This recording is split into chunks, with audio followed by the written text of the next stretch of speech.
Welcome back, dear listener. In the last part of our journey, we walked through the modern streets of Kyoto, seeing how the geisha continue to live and adapt in today's world. Fragile yet enduring, smaller in number yet luminous in presence. Now, in this part, we turn to something even deeper, the meaning behind their presence. Beyond the music and dance, beyond the rules and the lantern-lit evenings, the geisha carry with them a philosophy, a way of life shaped by impermanence, refinement, and presence. If this story has brought you calm or inspiration, please share in the comments where in the world you are listening from and what time it is right now. And don't forget to subscribe so you won't miss the continuation of this journey. The elegance of a geisha's public life was supported by a far more practical and often difficult reality: the careful management of money. While audiences saw shimmering kimono and graceful performances, geisha themselves lived in a constant negotiation between income and expense, debt and independence. The personal economy of a geisha was as disciplined as her art, demanding precision, restraint, and resilience. A geisha's income came primarily from ozashiki banquets. Each engagement carried a set fee, measured traditionally in units of time called sen. The more senior and renowned the geisha, the higher her rate. Fees covered not only the geisha's performance, but also her presence, her conversation, wit, and ability to create atmosphere. Payment was handled discreetly through the tea house, never directly, ensuring dignity and preserving the sense that geisha were artists rather than merchants. In addition to ozashiki, geisha earned money through seasonal festivals and public performances. Spring dances in Kyoto, such as the famous Miyako Odori, attracted large audiences, with ticket sales supporting entire Hanamachi districts. Individual geisha also received stipends for teaching dance, shamisen, or tea ceremony to students outside the profession. These supplementary incomes helped balance the costs of their lives, though few could rely solely on them. Against these earnings stood enormous expenses, beginning with kimono. A single high-quality kimono, embroidered with silk and gold thread, could cost as much as a small house. Maiko, in particular, required wardrobes of extraordinary elaboration. Long-sleeved garments, wide obi, and seasonal accessories. Since apprentices rarely had funds of their own, the ukiyo covered these costs, adding them to the apprentice's debts. Even established geisha faced constant expenses for clothing, hair ornaments, and accessories, as appearances were inseparable from reputation. Training fees were another burden. Lessons in dance, music, singing, and etiquette required constant payment to masters, whose expertise had to be honored. The ukiyo usually advanced these costs, adding them to the geisha's account. Thus, every hour spent practicing shamasen or rehearsing a dance represented not only artistic growth, but financial obligation. Living expenses within the ukiyo, food, lodging, healthcare, were also managed collectively, but not freely. These too were calculated into debts that geisha repaid gradually from their earnings. An apprentice could carry debts for years before reaching independence, and even then, financial freedom was precarious. Some geisha achieved stability through patronage. A dana might cover expenses directly, ensuring that his chosen geisha had fine kimono, freedom from debt, and security in exchange for exclusivity. For geisha, such arrangements could mean liberation from financial pressure. Yet dependence on a single patron also carried risks. His fortune might falter, his interest might wane, leaving her vulnerable once again. For those without patrons, the path to financial independence required careful budgeting. Successful geisha saved diligently, setting aside portions of earnings for eventual retirement. Savings might be invested in property, in tea houses, or in supporting younger apprentices. Many retired geisha became okasan, using accumulated resources to manage new generations. In this way, personal economy fed directly into the sustainability of the hanamachi. Despite these strategies, many geisha lived with constant anxiety about money. Illness, scandal, or the loss of patronage could disrupt income suddenly. The costs of kimono, training, and living rarely declined, while the flow of clients fluctuated with economic tides. During recessions, banquets dwindled, and geisha struggled to meet debts. In such times, solidarity within the hanamachi was vital. Tea houses extended credit, artisans accepted delayed payments, and communities worked together to endure. The personal economy also shaped the daily routines of geisha. A young maiko, aware of her debts, approached each engagement not only as an opportunity to perform, but as a step toward repayment. Senior geisha calculated how many banquets were required to fund a new kimono or to support apprentices under their care. Every smile and bow carried financial weight, linking artistry with livelihood. Yet money was never spoken of openly in front of patrons. To mention finances directly would have shattered the illusion of effortless refinement. The economy of geisha was conducted silently, its transactions hidden behind sliding doors. Guests experienced only beauty and grace, unaware that beneath the shimmer of silk lay ledgers carefully balanced by okasan. The paradox of the geisha's personal economy lies in its contrast. Women who embodied luxury often lived under financial constraint. Their kimono were priceless, yet owned by the ukiyo. Their performances commanded high fees, yet much of the income flowed toward debts. True independence came only after years of perseverance, discipline, and careful management. Some achieved it, retiring comfortably, while others left the profession with little to show beyond memories and pride.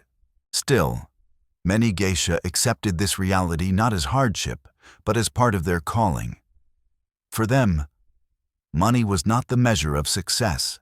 Artistry was. A dance performed flawlessly, a song that moved patrons to silence, a reputation of dignity. These mattered more than financial security. The personal economy of geisha was thus not only about survival, but about sustaining the very possibility of living within art. In the end, the daily economy of geisha reveals the hidden foundation of their elegance. Behind the beauty admired by audiences lay careful accounting, debts repaid slowly, sacrifices endured patiently. Their refinement was not only in music and dance, but in the discipline with which they managed their lives, balancing fragility with resilience. To admire a geisha is to admire not only her artistry, but her quiet strength in navigating the complex economy that made her world possible. The image of a geisha gliding through lantern-lit streets in a silk kimono suggested luxury, yet her daily economy was far from effortless. Every coin earned and every yen spent was part of a delicate balance, where income from performances was constantly weighed against the costs of living. The floating world was not sustained by glamour alone. It was managed through the quiet mathematics of daily survival. A geisha's earnings were measured by time. Engagements at ozashiki were calculated in units known as sen, each representing a fixed span. Patrons who stayed late into the night understood that the cost rose steadily, hour by hour. A famous or senior geisha could command higher fees, while apprentices earned less, their time valued in proportion to experience and reputation. Still, even a modest evening produced enough income to support not only the geisha, but the ukiyo, the tea house, and the many tradespeople behind the scenes. But this income was not hers to spend freely. Payments flowed first through the ochaya, which deducted its share for hosting and service. The remainder went to the ukiyo, where it was applied against debts. The cost of kimono, training, housing, food. Only after these deductions did a geisha see personal earnings. And even then, the amount was often small. Many women worked for years before enjoying disposable income, their artistry tied to the long shadow of obligation. Expenses began with clothing, the most visible symbol of refinement. A geisha's wardrobe was not optional. It was essential to reputation.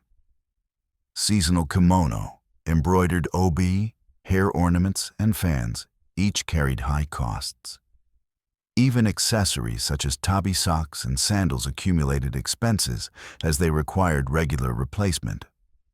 The weight of expectation meant that geisha could never appear in worn or outdated garments. To do so would risk reputation, which was itself an economic asset. Daily life also required cosmetic upkeep. White powders, rouges, waxes, and brushes were consumed quickly, their costs recurring like food. Hair maintenance demanded frequent visits from professional dressers whose skills were indispensable.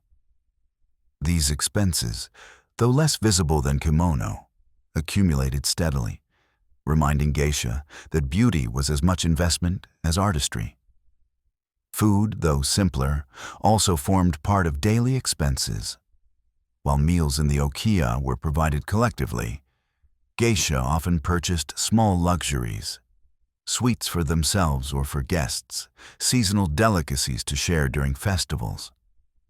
Such gestures reinforced bonds with peers and patrons, but they also chipped away at limited earnings. In this way, even acts of kindness had economic weight. Transportation was another hidden cost. Though many engagements were within walking distance, geisha frequently used rickshaws and later taxis to arrive promptly and with dignity. Appearances mattered. A geisha could not rush breathlessly into an ozashiki, her kimono disheveled. Punctuality was both etiquette and professionalism, and transportation ensured that she maintained it. The cost, though modest per journey, added up across weeks of engagements. Healthcare, too, carried financial pressure. The strain of wearing heavy kimono, kneeling on tatami, and maintaining elaborate hairstyles often produced chronic discomfort. Doctors, herbal remedies, and massages became part of the unspoken expenses of geisha life. Yet seeking such care was rarely indulgence. It was survival, necessary to preserve the body that sustained the art. Beyond practicalities, geisha invested in relationships through gift-giving. Patrons expected tokens of appreciation, seasonal sweets, handkerchiefs, or small crafted items, especially during festivals or New Year. These gifts, though symbolic, reinforced loyalty and could secure future engagements. Within the hanamachi, too, apprentices gave offerings to seniors or teachers, gestures of respect that carried both emotional and financial cost. Leisure spending was rare, yet even here rules applied. A geisha might save for a modest outing with peers, a visit to a shrine, or the purchase of a personal keepsake. But extravagance was discouraged, for income was needed to sustain debts, and prepare for eventual retirement. Discipline extended not only to dance and etiquette, but to money itself, shaping geisha into women of remarkable financial restraint. Some geisha, particularly successful ones, learned to save carefully, setting aside funds in hidden accounts or investing in property. These women prepared for the day when performances would end, ensuring comfort in retirement. Others, caught in cycles of debt and expense, found saving nearly impossible. Their lives became patterns of constant earning and repayment, a cycle that underscored the fragility of the floating world. The daily economy of geisha was thus a paradox. Outwardly, they embodied luxury, adorned in garments more costly than most families could afford. Inwardly, many lived with careful budgeting, watching every yen, balancing pride with pressure. Their lives remind us that beauty, however dazzling, is rarely free. It is sustained by invisible labor, constant sacrifice, and the unglamorous discipline of accounting. For audiences, the shimmer of silk and the sound of shamisen seemed effortless. But for geisha, each performance carried not only artistry, but arithmetic. Their grace was underwritten by debts repaid slowly, their elegance balanced against costs borne daily. In this sense, the personal economy of geisha was itself an art. The art of survival within beauty, the art of sustaining impermanence through discipline. If elegance was the outward face of geisha life, debt was often its hidden backbone. To become a geisha required investment, years of training, wardrobes of costly kimono, and constant upkeep. Few apprentices could afford such expenses themselves. Instead, they entered into a financial system where the ukiyo advanced costs, and the geisha repaid them gradually through years of labor. Debt was both chain and ladder, binding geisha to their houses while also providing the means to ascend into artistry. From the moment a girl became a shikomi, her account began. The ukiyo paid for her food, lodging, lessons, and clothing. As she progressed to maiko, expenses multiplied. Elaborate kimono with seasonal motifs, wide obi embroidered in silk, ornate hair ornaments, specialized shoes. Each item was charged to her account, not as gift, but as loan. Training in dance, shamisen, and tea ceremony carried fees for masters, all of which were added as well. By the time she debuted, her debt could be staggering, far exceeding what her family could have provided.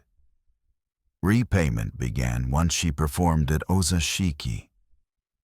Fees earned at banquets were collected by the tea house, then distributed to the ukiyo. Only after the house's share, the tea house's share, and repayment of debts were deducted, did the geisha see her own earnings. For many, this meant years, sometimes a decade or more, before independence. Debt ensured loyalty to the ukiyo, binding the geisha to the system, but also guaranteeing that the investments of the house were repaid. Debt was not always viewed as burden. Many geisha described it as part of the path, a necessary stage of life. To owe money to the ukiyo was to acknowledge the cost of training and the trust of one's mentors. Repayment became a point of pride, marking the transition from dependent apprentice to independent artist. Still, the weight could be heavy, especially for those with fewer engagements or patrons. A slow season meant debts lingered, leaving the geisha in constant anxiety. The role of patrons, especially the dana, sometimes transformed this burden. A wealthy sponsor might clear a geisha's debts, freeing her from financial chains and allowing her to focus on art. Such acts of generosity elevated both the patron's prestige and the geisha's freedom. Yet reliance on one man introduced vulnerability. His fortunes could falter, his interest fade. For many, debt remained a reality that no patron could entirely erase. Despite the weight of obligations, some geisha managed to save. Discipline extended beyond performance into money management. A portion of earnings, however small, was set aside for the future. Savings were often hidden, kept in private accounts, or entrusted to trusted allies.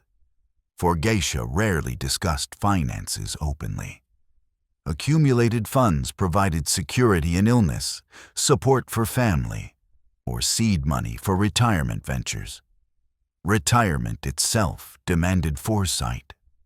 A geisha who wished to leave the hanamachi comfortably needed savings to sustain her.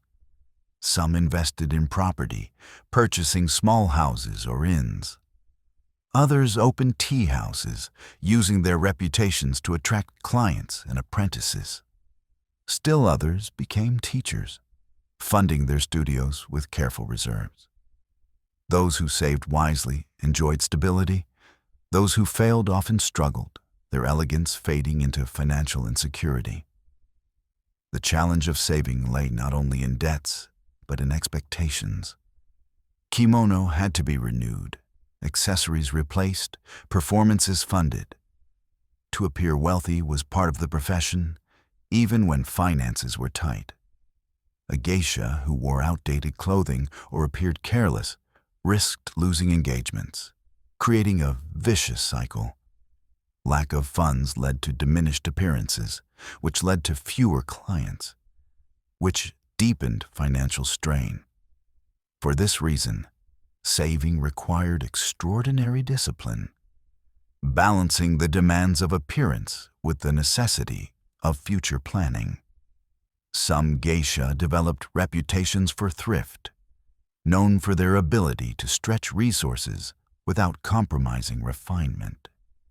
They mended garments carefully, reused accessories with subtle creativity, and chose kimono patterns that could span multiple seasons. Such prudence was admired within the hanamachi, for it demonstrated wisdom as well as elegance. Others were remembered for extravagance, spending lavishly on appearances but leaving little for the future. Their beauty dazzled in youth, but faded into hardship in old age. The personal economy of debt and saving also reflected deeper cultural philosophies. Just as geisha art embodied impermanence, their finances mirrored the transient nature of life. Wealth was fleeting, appearances essential, debts constant, savings fragile. To live as a geisha was to accept uncertainty, to embrace the paradox of luxury and constraint. For many, the goal was not riches, but dignity. To repay debts honorably, to save enough for retirement, to live and leave with grace. In modern times, the structure of debt has softened. Training costs are still high, but subsidies, cultural organizations, and tourism revenue ease the burden. Apprentices may carry obligations, but fewer are bound by crushing debts of the past. Savings opportunities are broader, with banks and institutions providing support. Still, the legacy remains. To be a geisha is to live within an economy of constant calculation, where every yen carries meaning and every choice shapes the balance between fragility and independence. Ultimately, the story of geisha finances is one of resilience. They lived with debts that might have broken others, yet they transformed obligation into artistry. They saved in small, quiet ways, ensuring dignity even in impermanence. Their discipline with money mirrored their discipline in art, revealing that survival itself was part of the performance. The floating world shimmered not because it was free of burden, but because those within it carried burdens with elegance. While the elegance of youth and the brilliance of performance defined much of a geisha's public life, the question of the future always lingered. The art of impermanence was not only aesthetic, but economic.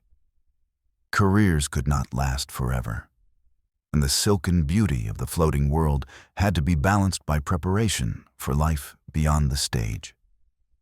How geisha managed this transition, through saving, investing, and reinventing themselves, reveals a side of their economy as fascinating as the banquets and dances.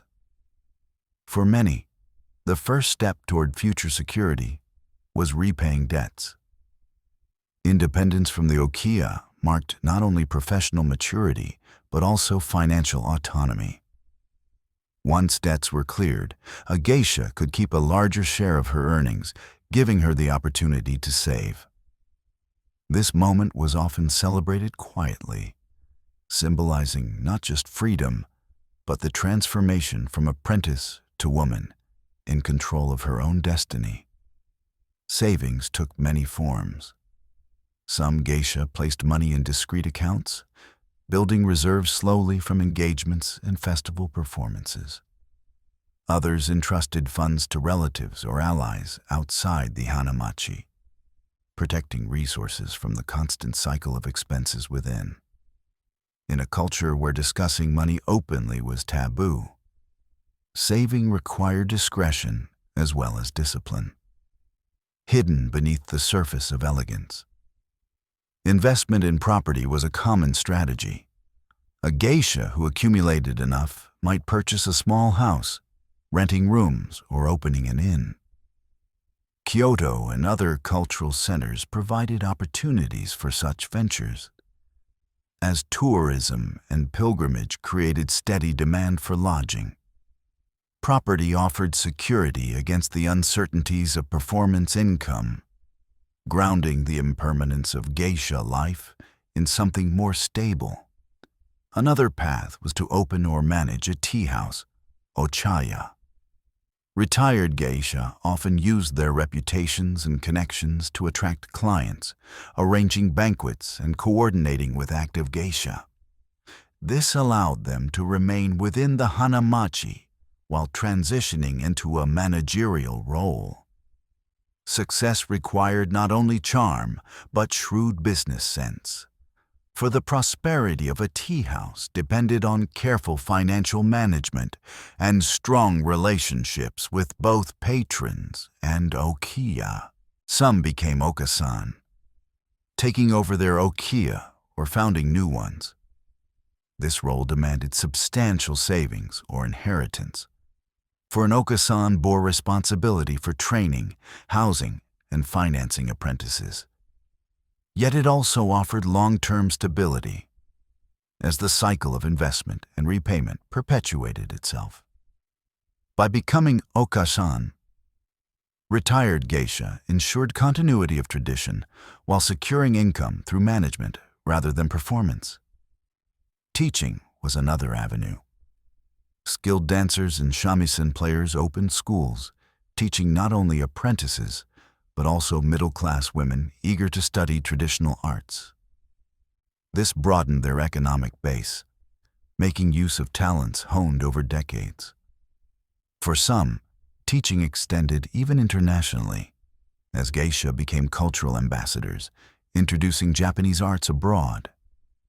These ventures allowed them to transform personal mastery into sustainable livelihood. Patronage also shaped futures, though in modern times, less than before.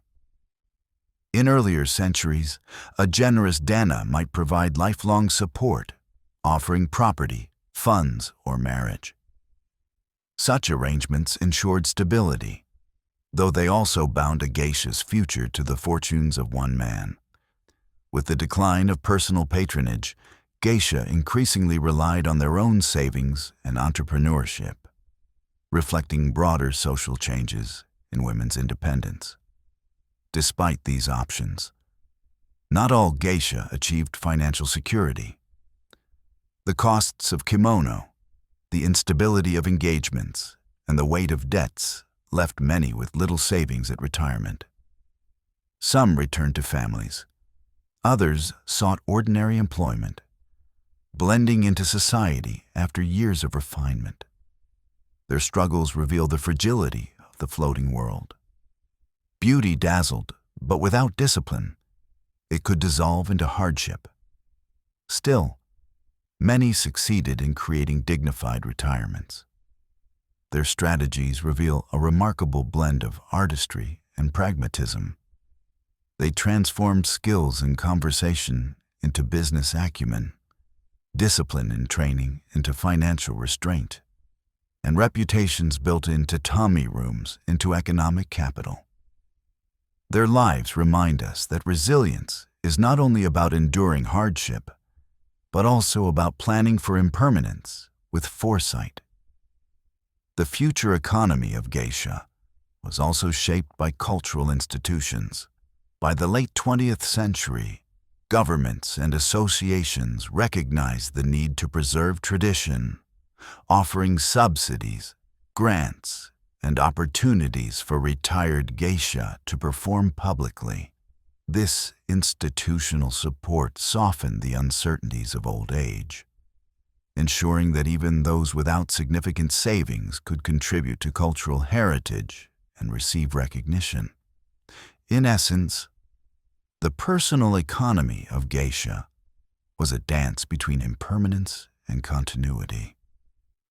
They lived in a world where beauty faded, patrons shifted, and income fluctuated. Yet through discipline, savings, property, teaching, or management, they sought stability beyond the fleeting glow of performance. Their strategies reveal not only survival, but wisdom. To embrace impermanence without being consumed by it. To prepare for endings while living fully in the present. Ultimately, the story of geisha economics is one of transformation. The same qualities that made them captivating, discipline, refinement, presence, also enabled them to navigate financial realities. They built futures out of fragility, turning art into livelihood, livelihood into stability. Their lives remind us that behind the shimmering silk and fleeting music lay not only artistry, but foresight, a quiet strength that allowed beauty to endure even after the stage grew silent. Not all geisha lived with the same degree of financial security. Just as in any profession, some flourished while others struggled, their fortunes shaped by reputation, connections, and circumstance. The contrast between successful geisha, who retired with comfort and pride, and those who left with debts or hardship, reveals much about the fragile balance of economics within the Hanamachi. The most successful geisha were often those who combined artistry with charisma. Their performances drew patrons, their wit enlivened ozashiki, and their reputations spread quickly. With higher demand came higher fees, and with steady engagements came greater independence. Such women could repay debts swiftly, save diligently, and even invest in property or business ventures. Their names were whispered with admiration, their presence requested at prestigious banquets, their careers long remembered. For them, the floating world provided not only artistry, but tangible prosperity. Prestige also attracted patrons of wealth and influence. A geisha favored by a dana might enjoy financial security beyond the reach of ordinary colleagues. His sponsorship covered her kimono, her training, and even her debts, freeing her income for savings. This did not guarantee happiness, but it offered stability, allowing her to plan for the future with confidence. The presence of such a patron could mean the difference between a career of constant anxiety and one of relative ease. By contrast, many lesser-known geisha faced continual struggle. Their artistry might be sincere, their dedication genuine, yet without reputation. They secured fewer engagements. Tea houses prioritized famous names, leaving others to fill less lucrative evenings. Fees remained modest, debts lingered, and opportunities for saving were scarce. These women lived in cycles of repayment, their daily elegance masking financial fragility. Circumstance often determined outcome. A geisha who began her career during times of prosperity, with abundant patrons and festivals, found it easier to thrive. One who debuted during economic downturns or wartime, however, faced diminished opportunities. Her career shaped by forces beyond control. Illness, scandal, or personal misfortune could further reduce prospects, leaving debts unresolved and futures uncertain. The burden of kimono costs highlighted these disparities. Successful geisha could afford frequent renewal of wardrobes, dazzling patrons with seasonal elegance.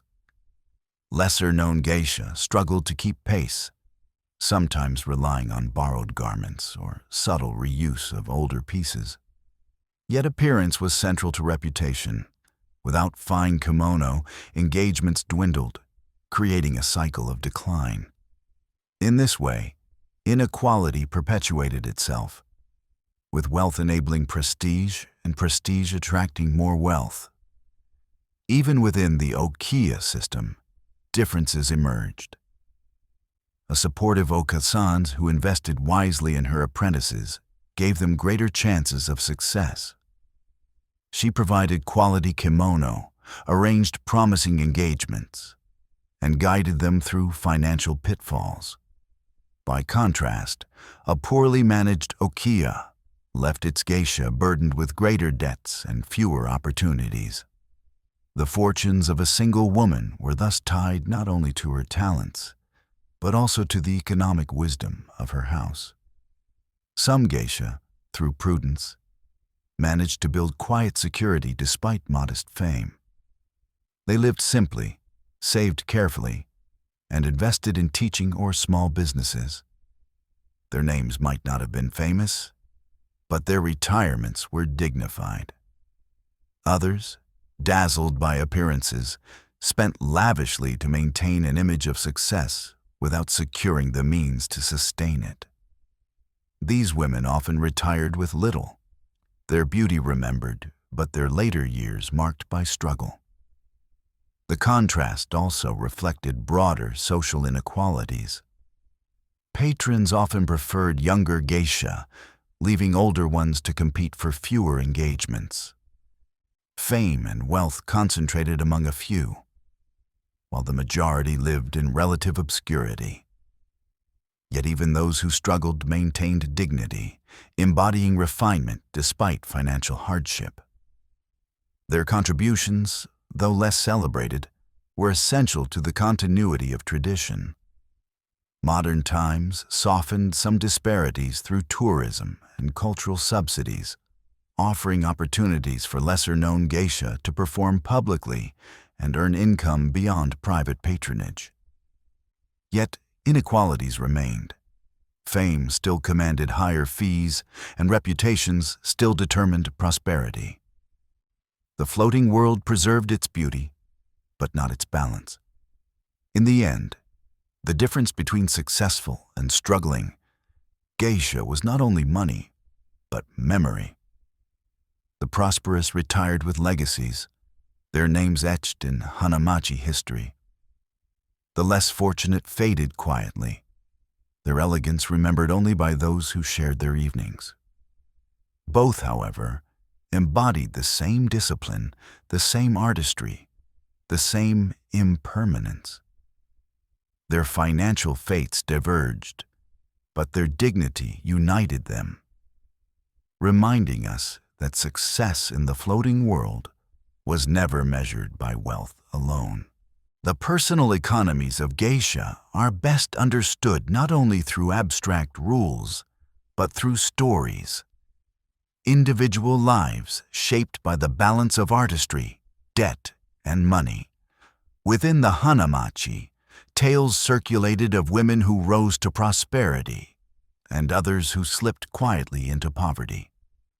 These stories, sometimes whispered as cautionary lessons, sometimes celebrated as triumphs, reveal the human realities behind the silken facade. One remembered story is that of a Kyoto geisha famed for her wit and musical skill. From the beginning, she attracted prominent patrons who admired not only her beauty, but her ability to improvise shamisen verses that charmed entire rooms. Within a decade, she had repaid her debts and begun saving. Rather than spending extravagantly on endless kimono, she invested in property near the hanamachi. By the time she retired, she owned 2 small houses, one of which she transformed into a tea house. Her reputation ensured success, and she lived her later years comfortably, surrounded by students and apprentices. Her story was told to younger geisha as proof that discipline and foresight could turn impermanence into stability. Another tale speaks of a maiko whose debts overwhelmed her. Her okasan invested heavily in her wardrobe, believing she would attract wealthy patrons. But her timing was unlucky. Economic downturn reduced engagements, and she lacked the charisma to draw consistent clients. Debts mounted faster than earnings, and no dana appeared to relieve her burden. After years of struggle, she retired quietly, her obligations only partially repaid. Though she left the hanamachi with dignity, she returned to her family with little, her beauty remembered briefly before fading into obscurity. Her story served as warning. Elegance without financial luck could not guarantee security. There were also stories of generosity that transformed lives. One geisha in the late 19th century was supported by a wealthy merchant who not only paid her debts, but set aside savings in her name. When she chose to retire, he provided her with funds to open a dance school. She taught for decades, becoming a respected cultural figure. Her life demonstrated that patronage, when generous and sincere, could elevate a geisha beyond fragility into independence. Yet her peers also noted the danger of dependence. Had her patron withdrawn, her fortunes might have reversed. The reality of poverty among aging geisha was less often spoken but widely known. Some women, after decades of service, retired with little savings. Their fame had faded, their patrons moved on, and their ukiyo no longer provided support. In some cases, fellow geisha or cultural associations offered assistance, recognizing their contributions to tradition. Still, the contrast between the glamour of youth and the hardship of old age underscored the fragility of the floating world. These quiet struggles were reminders that behind the shimmering facade lay risks carried silently. Stories also highlight the creativity geisha employed in navigating finances. One woman, lacking wealthy patrons, relied instead on her skill in conversation. She became known for guiding businessmen through negotiations during ozashiki, her discretion earning trust. Though her fees were modest, she received steady engagements and carefully saved. She later invested in a confectionery shop near the hanamachi, using her knowledge of guests' tastes to stock seasonal sweets. The shop thrived, blending artistry with business acumen, and she retired as both geisha and entrepreneur. Modern examples continue the tradition of resilience. Some geisha in Kyoto today balance their earnings with teaching and tourism, using festivals and cultural programs as sources of steady income. A few run successful side ventures, cafes, kimono shops, or cultural workshops, integrating tradition with modern enterprise. These stories illustrate adaptation, the ability to translate refinement into diverse forms of livelihood, ensuring survival even as the old systems of patronage decline. Yet for every success, stories of fragility remain. Young apprentices who fail to adjust to discipline sometimes leave early, burdened with partial debts. Others, lured by the illusion of quick wealth, spend extravagantly on kimono or luxuries, only to find themselves unprepared for retirement. These tales, though less celebrated, are essential to understanding the personal economy of geisha. They reveal that artistry alone was not enough. Prudence, timing, and luck played equally decisive roles. What unites these varied stories is the theme of impermanence. Whether successful or struggling, geisha lived with the awareness that their careers could not last forever. Their financial choices, as much as their artistic ones, reflected this reality. Some transformed impermanence into stability, building futures of comfort. Others accepted impermanence without securing wealth, living with pride but retiring into simplicity. Both paths were respected in their own way, for both embodied the philosophy that life itself is fleeting, and beauty lies in how it is lived. These stories remind us that behind the shimmering images of geisha lie human lives, marked by choices, risks, and consequences. Their financial fates varied, but their dignity endured. Some became symbols of prosperity, others of sacrifice, but all contributed to the continuity of tradition. To tell their stories is to honor not only their artistry, but their resilience, the quiet strength with which they navigated the fragile economy of the floating world. To many around the world, the geisha belonged to the distant past, figures of painted faces and silk kimono walking through lantern-lit alleys of an older Japan. Yet the truth is more nuanced. Geisha still exist today, though their numbers are far fewer and their roles have adapted to the rhythms of modern society. They remain guardians of tradition, living embodiments of cultural memory, even as the world around them has transformed. Today, geisha are concentrated primarily in Kyoto, particularly in the famous districts of Gion, Pontocho, Kamishichiken, and Miyagawacho. Smaller hanamachi still survive in cities like Tokyo, Shimbashi, Kanazawa, and Niigata. But Kyoto remains the symbolic heart. In these neighborhoods, the rhythms of apprenticeship, performance, and community continue much as they have for centuries, though with modern adaptations. Lanterns still light the alleys, shamisen still accompanies dances, and the white-painted faces of maiko still draw the gaze of passers-by. The numbers, however, tell a story of decline.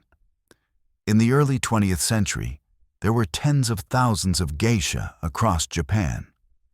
Today, estimates suggest only a few hundred remain, with Kyoto hosting the majority. Apprentices, maiko, are rarer still, as fewer young women choose the demanding path of training.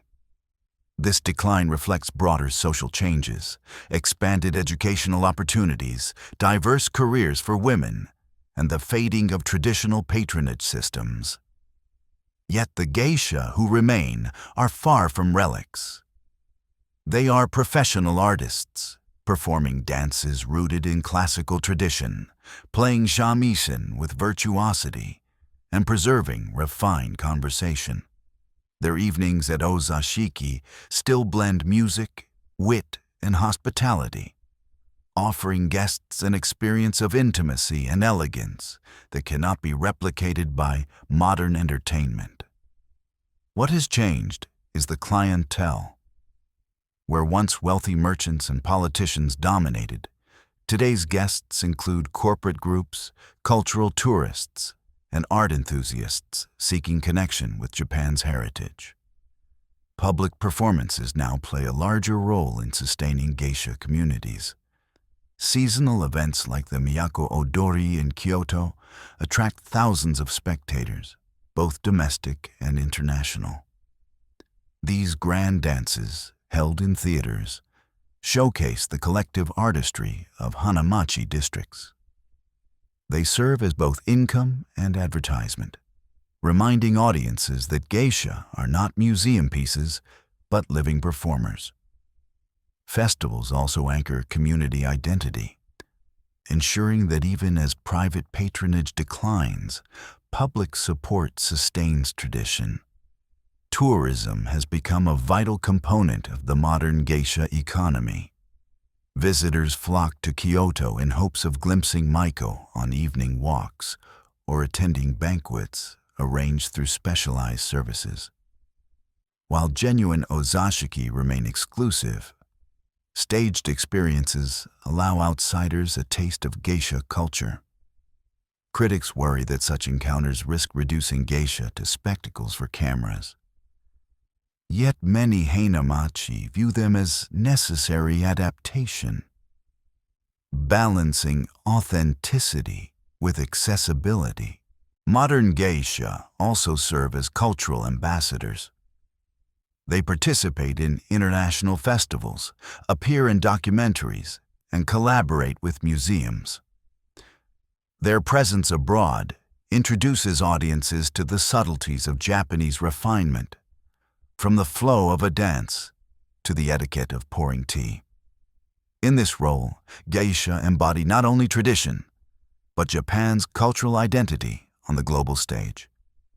Their survival into modern times thus carries national significance, linking past and present in a living thread. The daily life of modern geisha reflects continuity and change.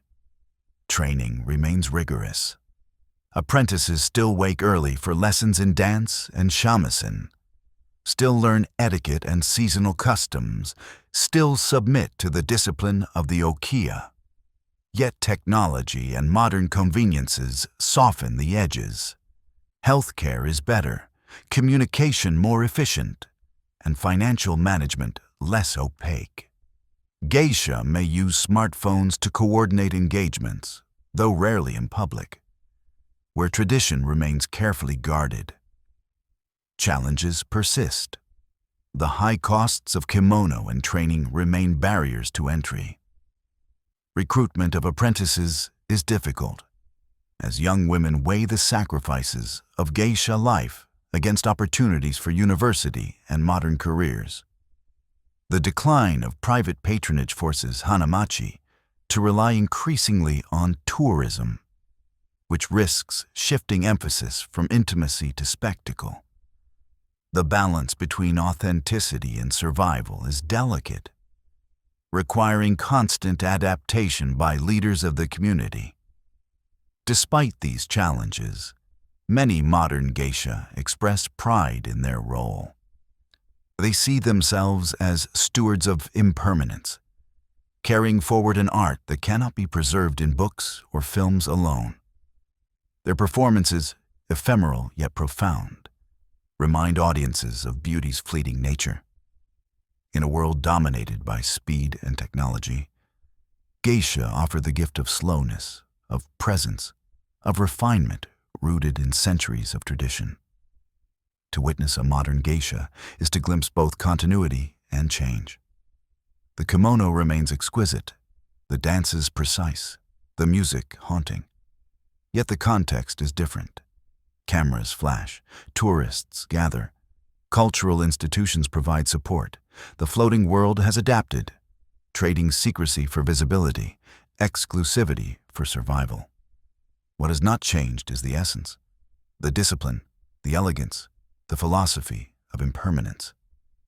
Thus, the answer to whether geisha still exist is yes, but differently. They are fewer, their roles reshaped, their economy reliant on broader audiences. Yet their presence continues, fragile but resilient, shimmering like lantern light in the modern night. They remind us that tradition, though impermanent, can endure through adaptation, carrying beauty forward into an age that still longs for it. In modern Japan, the geisha live at the intersection of tradition and contemporary culture. Once shrouded in secrecy, accessible only to elite patrons, they are now both performers in intimate banquets and symbols visible to the wider public. Their presence has shifted from private refinement to public heritage, making them central to discussions of Japanese identity in the 21st century. One of their most significant roles today is as cultural icons. In Kyoto, posters for festivals such as the Miyako Odori show Maiko in brilliant kimono, advertising not only the performances but the city itself. Tourism boards feature geisha imagery in brochures, linking their elegance to the idea of authentic Japan. For international visitors, the sight of a geisha walking through Gion often feels like a dream come true, a living connection to the country's mysterious past. In this way, geisha have become ambassadors of national identity, representing Japan as much as temples, cherry blossoms, or tea ceremony. In media and popular culture, geisha are equally present. Documentaries explore their training in artistry, photo books capture their seasonal beauty, and novels, both Japanese and foreign, dramatize their lives. Films such as Memoirs of a Geisha, though controversial for inaccuracies, amplified global fascination, leading many to seek the truth behind the fiction. Japanese television frequently features geisha during festivals or interviews, offering glimpses into their daily lives. This media exposure has broadened awareness, but also created challenges. Public curiosity sometimes reduces them to exotic figures rather than professional artists. Within Japan, perceptions of geisha are more nuanced. For older generations, they embody continuity, reminders of a cultural world that has survived modernization. For younger Japanese, they are often admired but seen as distant, belonging to a realm apart from everyday life. Some view them with respect, others with indifference, yet their symbolic weight remains undeniable. When geisha appear in public ceremonies or on national television, they evoke pride in tradition, even among those who have never attended an ozashiki. Tourism has intensified this symbolic role. Visitors from around the world flock to Kyoto, hoping to glimpse a Maiko. Cameras ready in the evening streets. Shops sell dolls, prints, and souvenirs adorned with geisha imagery. Cultural experiences, short tea ceremonies, or stage dances allow outsiders to interact with geisha, though often at a distance from the intimacy of traditional banquets. Critics argue that such tourism risks commodifying the profession, reducing geisha to visual spectacles. Supporters counter that it provides essential income, ensuring survival in an age when private patronage has diminished. Geisha also serve as custodians of intangible heritage. Their dances preserve centuries-old choreography. Their shamisen songs carry melodies passed through generations. Their seasonal customs keep alive a way of life that might otherwise disappear. Japan has recognized some geisha traditions as cultural assets, supported by grants and institutions. In this role, geisha are not only performers but guardians, ensuring that refinement remains part of national identity. At the same time, modern geisha challenge stereotypes. While outsiders often imagine them as relics of the past, they are active professionals navigating 21st century realities. They use smartphones to coordinate schedules, travel abroad for cultural exchanges, and adapt performances for theater audiences. They embody paradox, timeless elegance shaped by modern adaptation.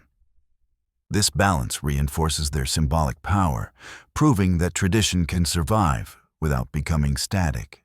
For Japanese society, geisha also represent femininity reshaped by professionalism. Unlike women confined historically to domestic roles, geisha have long enjoyed financial independence, earning livelihoods through skill and artistry. Today, this aspect resonates differently. They are admired not only for beauty, but for discipline, intelligence, and self-reliance. In a country where gender roles continue to evolve, geisha embody a form of female agency rooted in tradition. Their role as cultural ambassadors extends beyond Japan. Geisha have performed at international festivals, appeared at world expos, and collaborated with embassies.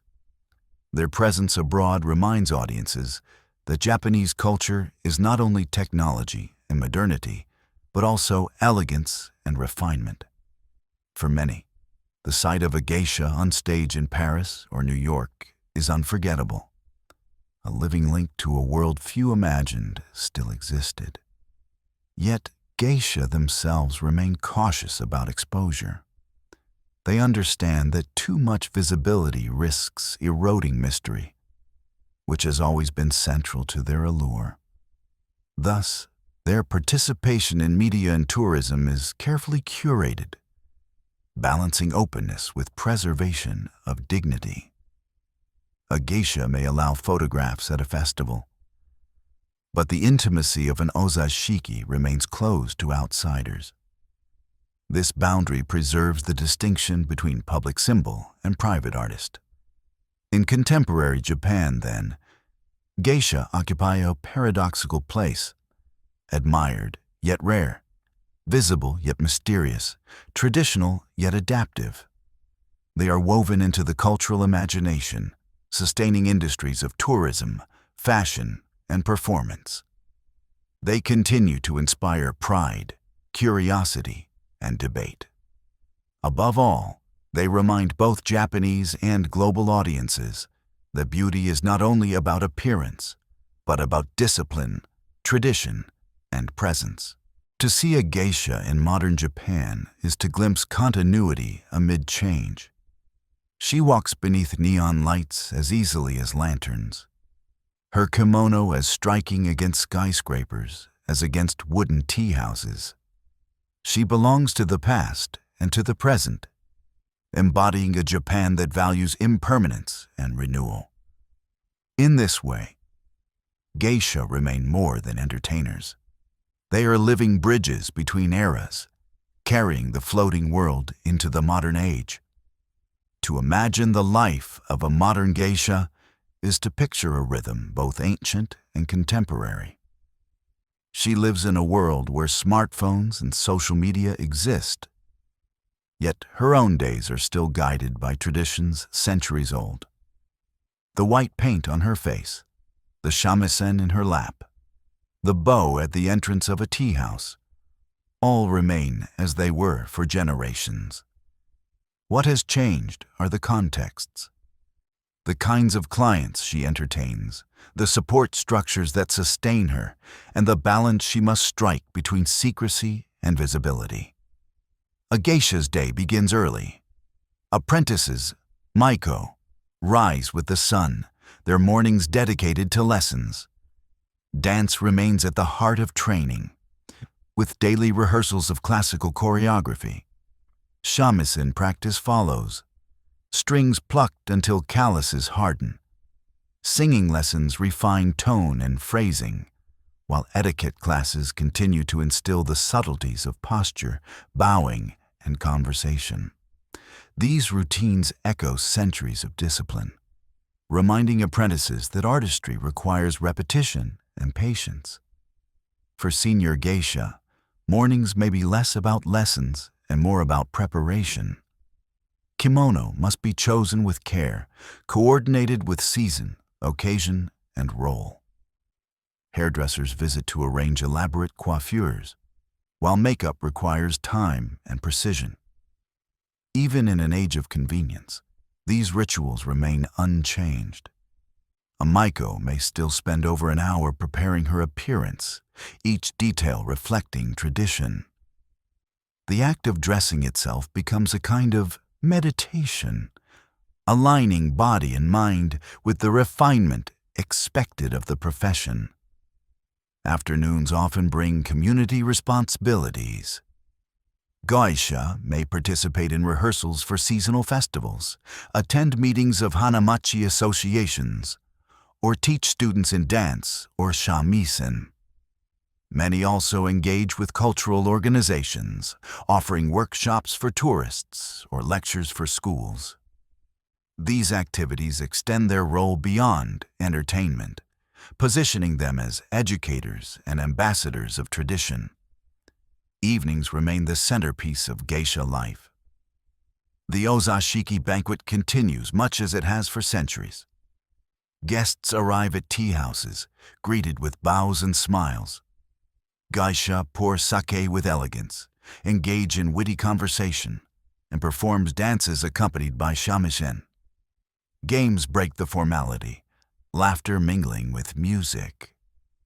While patrons may now include tourists or corporate groups rather than wealthy merchants, the essence remains. An evening of refinement, intimacy, and presence, guided by rules of elegance. Modern clients are diverse. Wealthy Japanese still attend ozashiki, but many engagements are organized by corporations entertaining employees or foreign partners. Tourists, too, seek access, though genuine ozashiki remain exclusive, arranged only through trusted connections. To meet demand, some hanamachi offer introductory banquets, allowing outsiders to experience geisha hospitality in simplified form.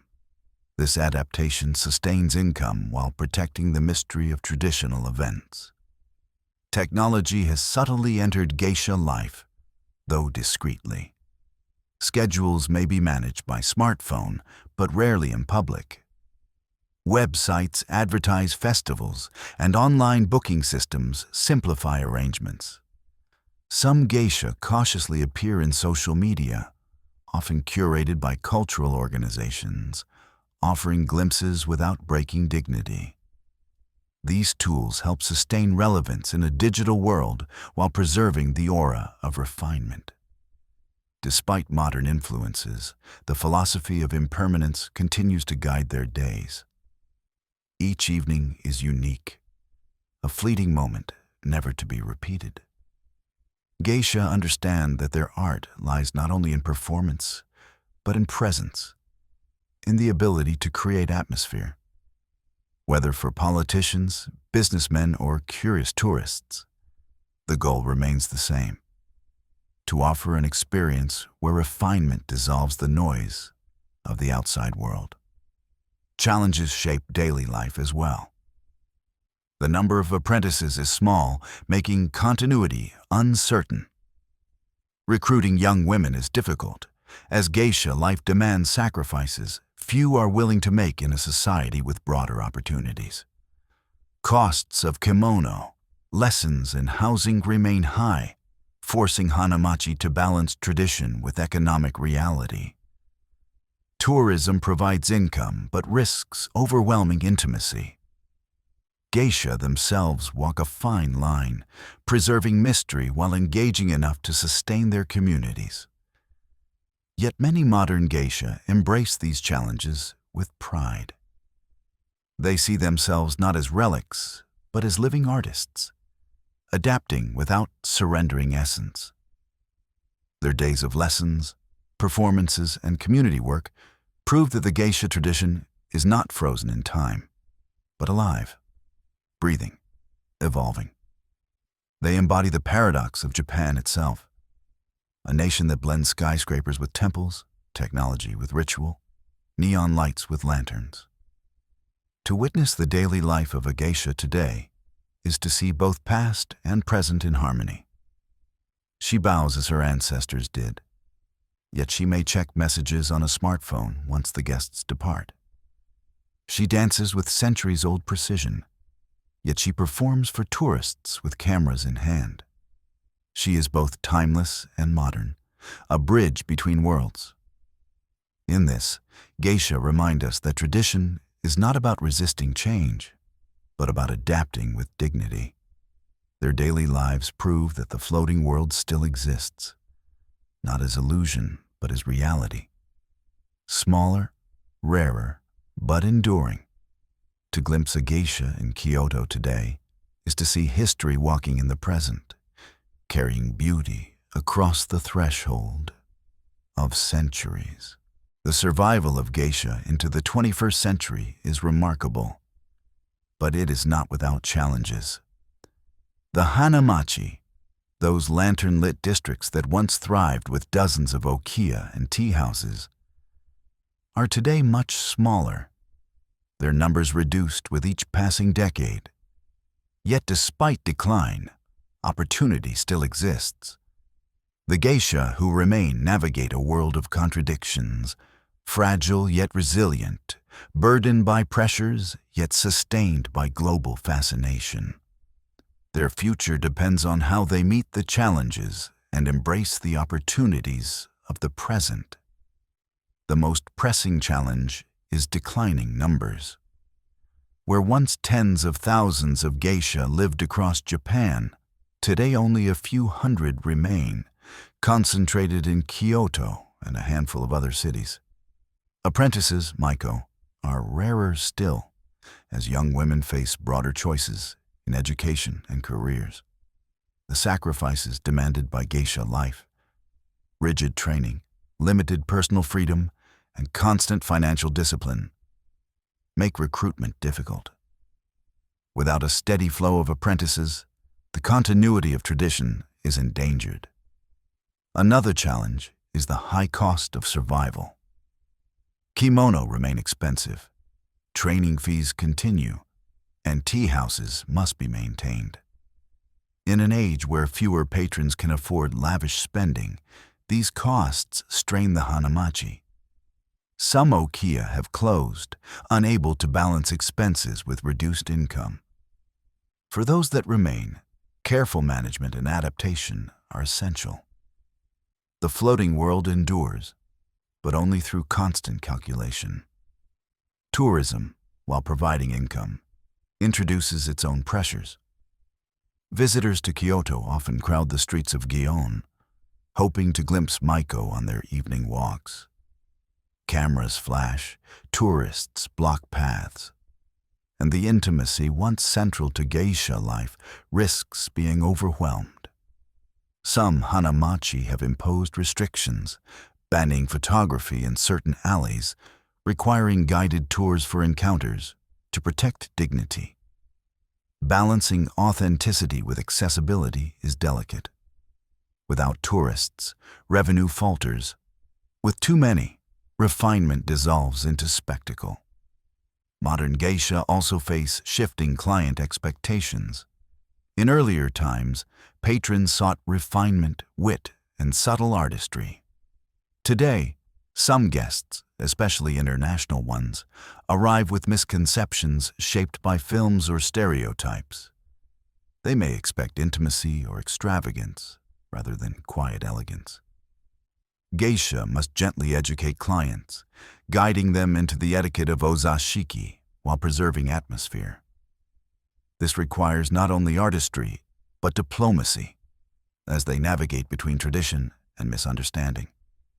Despite these challenges, opportunities abound. Global fascination with geisha remains strong, fueled by media, tourism, and cultural diplomacy. Geisha who travel abroad for performances encounter audiences eager to experience authenticity, even in brief glimpses. Their appearances at festivals, museums, and cultural exchanges provide both income and prestige, reinforcing their role as ambassadors of Japanese identity. The rise of cultural heritage recognition also offers support. Governments and organizations have designated certain geisha traditions as intangible cultural assets, providing subsidies for preservation. Public performances such as the Miyako Odori attract large audiences, ensuring steady revenue and broader appreciation. These initiatives frame geisha not as entertainers alone, but as guardians of national heritage, elevating their role in modern Japan. Technology, too, creates opportunity. While the mystery of geisha life resists overexposure, controlled use of digital media allows hanamachi to connect with broader audiences. Official websites explain etiquette, advertise festivals, and provide booking services. Carefully curated social media accounts share glimpses of training or performances, sparking curiosity without breaking dignity. These platforms attract younger generations, some of whom may be inspired to join the profession, ensuring continuity. The adaptability of geisha reflects deeper strengths. For centuries, they have survived by adjusting to shifting economies, from elite patronage to corporate sponsorship, from private banquets to tourism. Each transformation has preserved their essence while altering their form. In this way, their challenges are not signs of decline, but of resilience. They embody the philosophy of impermanence itself, changing constantly, yet remaining true to refinement. The future of geisha may lie in global engagement. As Japan positions itself on the world stage, geisha represent a cultural treasure that fascinates international audiences. Collaborations with museums, performances abroad, and exchanges with other traditional artists broaden their reach. While their numbers may remain small, their symbolic power grows, resonating beyond the narrow alleys of Kyoto to the wider world. In the end, the story of geisha today is not one of disappearance, but of survival under pressure. They face dwindling numbers, high costs, and the risks of tourism. Yet they also enjoy unprecedented visibility, global admiration, and institutional support. Their art endures because it adapts, because the women who embody it balance fragility with resilience, secrecy with openness, impermanence with continuity. To walk through Gion at dusk and glimpse a Maiko stepping gracefully toward a tea house is to realize that tradition still breathes, even in a world of neon lights and smartphones. The challenges are real, but so is the beauty. And as long as there are women willing to embrace discipline and artistry, and audiences willing to cherish refinement, the floating world will not vanish. It will endure, smaller, rarer, but no less luminous. To the outside world, geisha embody mystery. Their white-painted faces, elaborate kimono, and graceful presence have inspired novels, films, and countless photographs. For many foreigners, the geisha is the ultimate symbol of Japan. Enigmatic, refined, timeless. Yet the global image of geisha is layered with both fascination and misunderstanding.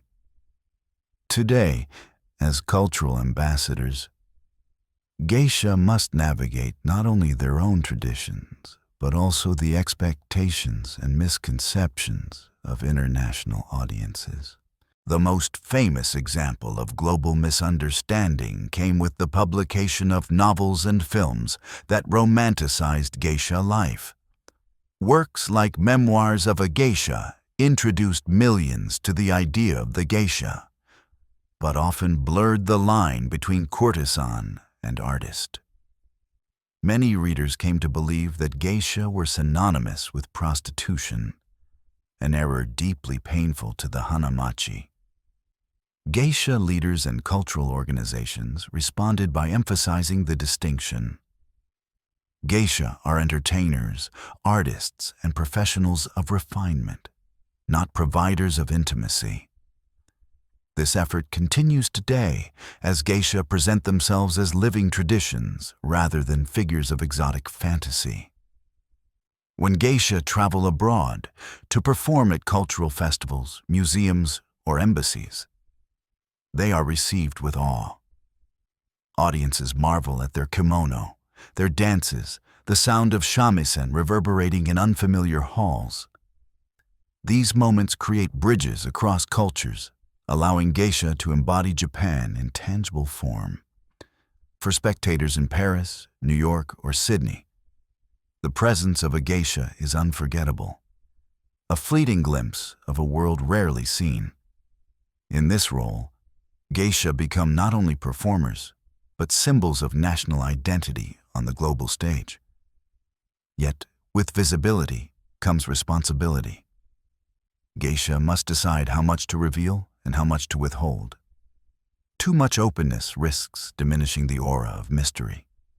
Too much secrecy risks alienating modern audiences. Striking this balance is an art in itself, requiring careful curation of appearances. International performances often feature stylized dances and simplified explanations of customs, offering accessibility while preserving depth. Geisha thus adapt not only to Japanese clients, but to global spectators, adjusting their art without betraying its essence. Global tourism has further complicated their image. In Kyoto, visitors crowd the alleys of Gion, hoping to glimpse Maiko on evening walks. Many carry cameras, eager to capture a moment that feels like stepping into history. While such encounters generate fascination, they also risk reducing geisha to spectacles, their presence consumed visually rather than appreciated as art. To counter this, Hanamachi organizations emphasize education, guiding tourists through etiquette, offering structured cultural experiences, and clarifying the true role of geisha.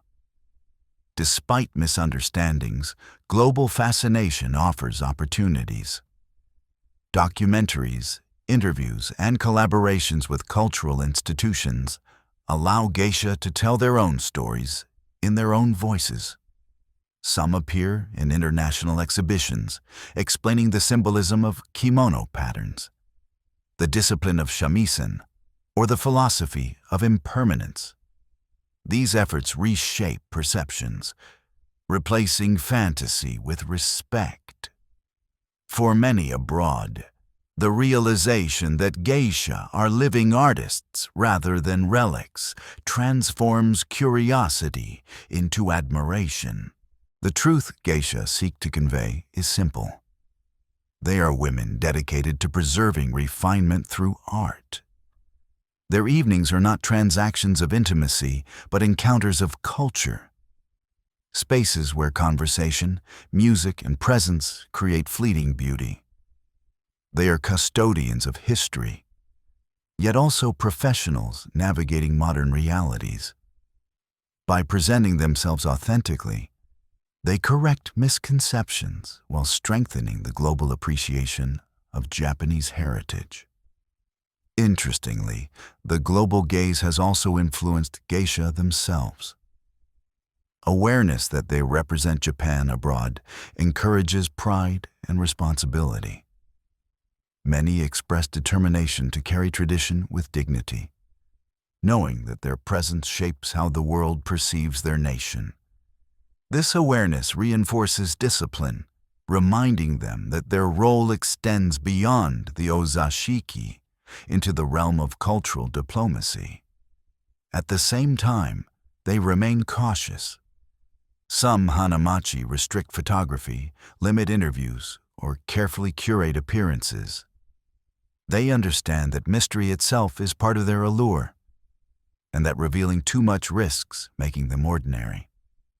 Thus, while geisha adapt to global visibility, they protect the sanctity of their world, ensuring that the floating world remains a realm apart, even when glimpsed by international audiences. In the end, the global face of geisha reflects the same paradox as their history. Admired, yet misunderstood. Fragile, yet enduring. Exclusive, yet visible. They continue to fascinate not because they are fully known, but because they are partly hidden. Their presence on the world stage reminds us that beauty thrives in mystery, and that tradition can speak across cultures without losing its essence. For Japan, geisha serve as bridges between past and present, between local and global, between secrecy and openness. For the world, they remain symbols of elegance, guardians of impermanence, and reminders that artistry, when lived with discipline, transcends boundaries. The geisha of today still walk lantern-lit streets, but their light now shines across oceans, carrying the floating world into the imagination of the globe. To ask about the future of geisha is to ask whether a tradition rooted in centuries of refinement can survive in a world of rapid change. Numbers have dwindled, patronage has shifted, and modern opportunities for women offer paths far easier than the discipline of the hanamechi. Yet the geisha have endured for generations by adapting, and their survival into the 21st century suggests that their story is far from over. The most immediate challenge for the future is recruitment. Fewer young women are willing to dedicate themselves to the rigors of apprenticeship. The training is long, the lifestyle restrictive, and the financial rewards uncertain. In a society where women can pursue higher education, global careers, and personal freedom, the choice to enter an ukiyo demands rare dedication. Hanamachi leaders know this, and they must find ways to make the path appealing without compromising tradition. Some offer scholarships, cultural programs, or opportunities for international travel, reframing geisha life as a form of elite artistry rather than sacrifice. Another challenge lies in economic sustainability. Without wealthy patrons, geisha must rely increasingly on corporate clients, tourism, and cultural subsidies. This diversification ensures survival, but risks diluting intimacy. If geisha become primarily performers for tourists, their art may lose depth. Balancing financial necessity with artistic integrity will be the defining test of the future. Innovative solutions, such as curated cultural programs, collaborations with universities, and digital outreach, may provide answers. The future also depends on public understanding. Misconceptions, both in Japan and abroad, continue to obscure the reality of geisha life. If younger generations view them as relics or conflate them with courtesans, recruitment and support will suffer. Education is essential. Through documentaries, exhibitions, and school programs, geisha can present themselves authentically, ensuring respect for their profession. Already, many hanamachi invest in outreach, showing that tradition thrives when understood rather than misrepresented. Technology, once seen as a threat to mystery, may become a tool for survival.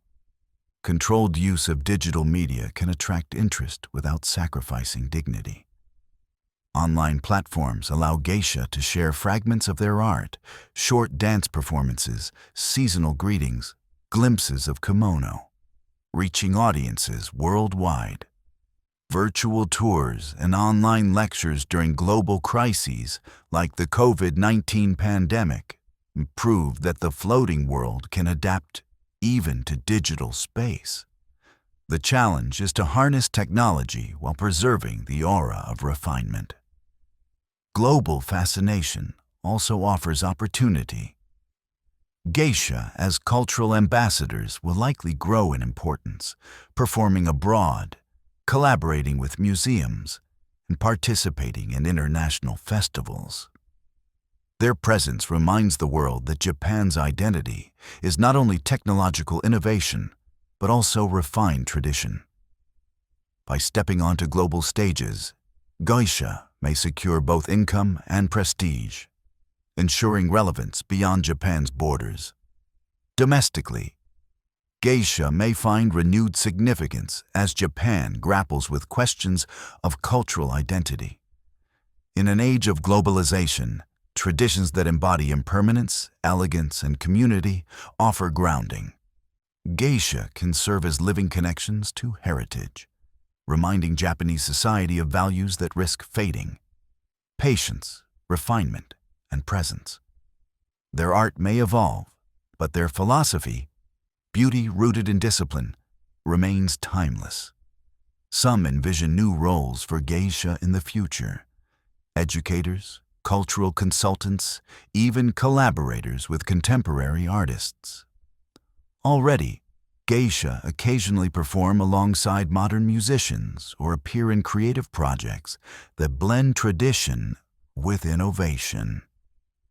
These experiments suggest that survival need not mean preservation alone. It can mean transformation, where the floating world inspires new forms of artistry. Yet the greatest strength of geisha has always been their resilience. They survived wars, economic depressions, and social upheaval by adapting without losing essence. Each generation reshaped the profession, from the male entertainers of early history to the maiko of modern Kyoto.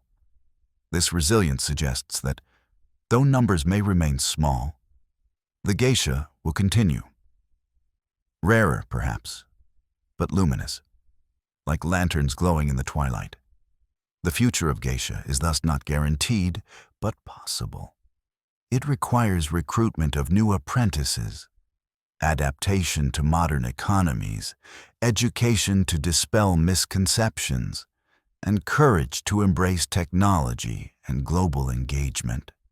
It requires the same discipline that has always defined the profession: patience, elegance, and quiet strength.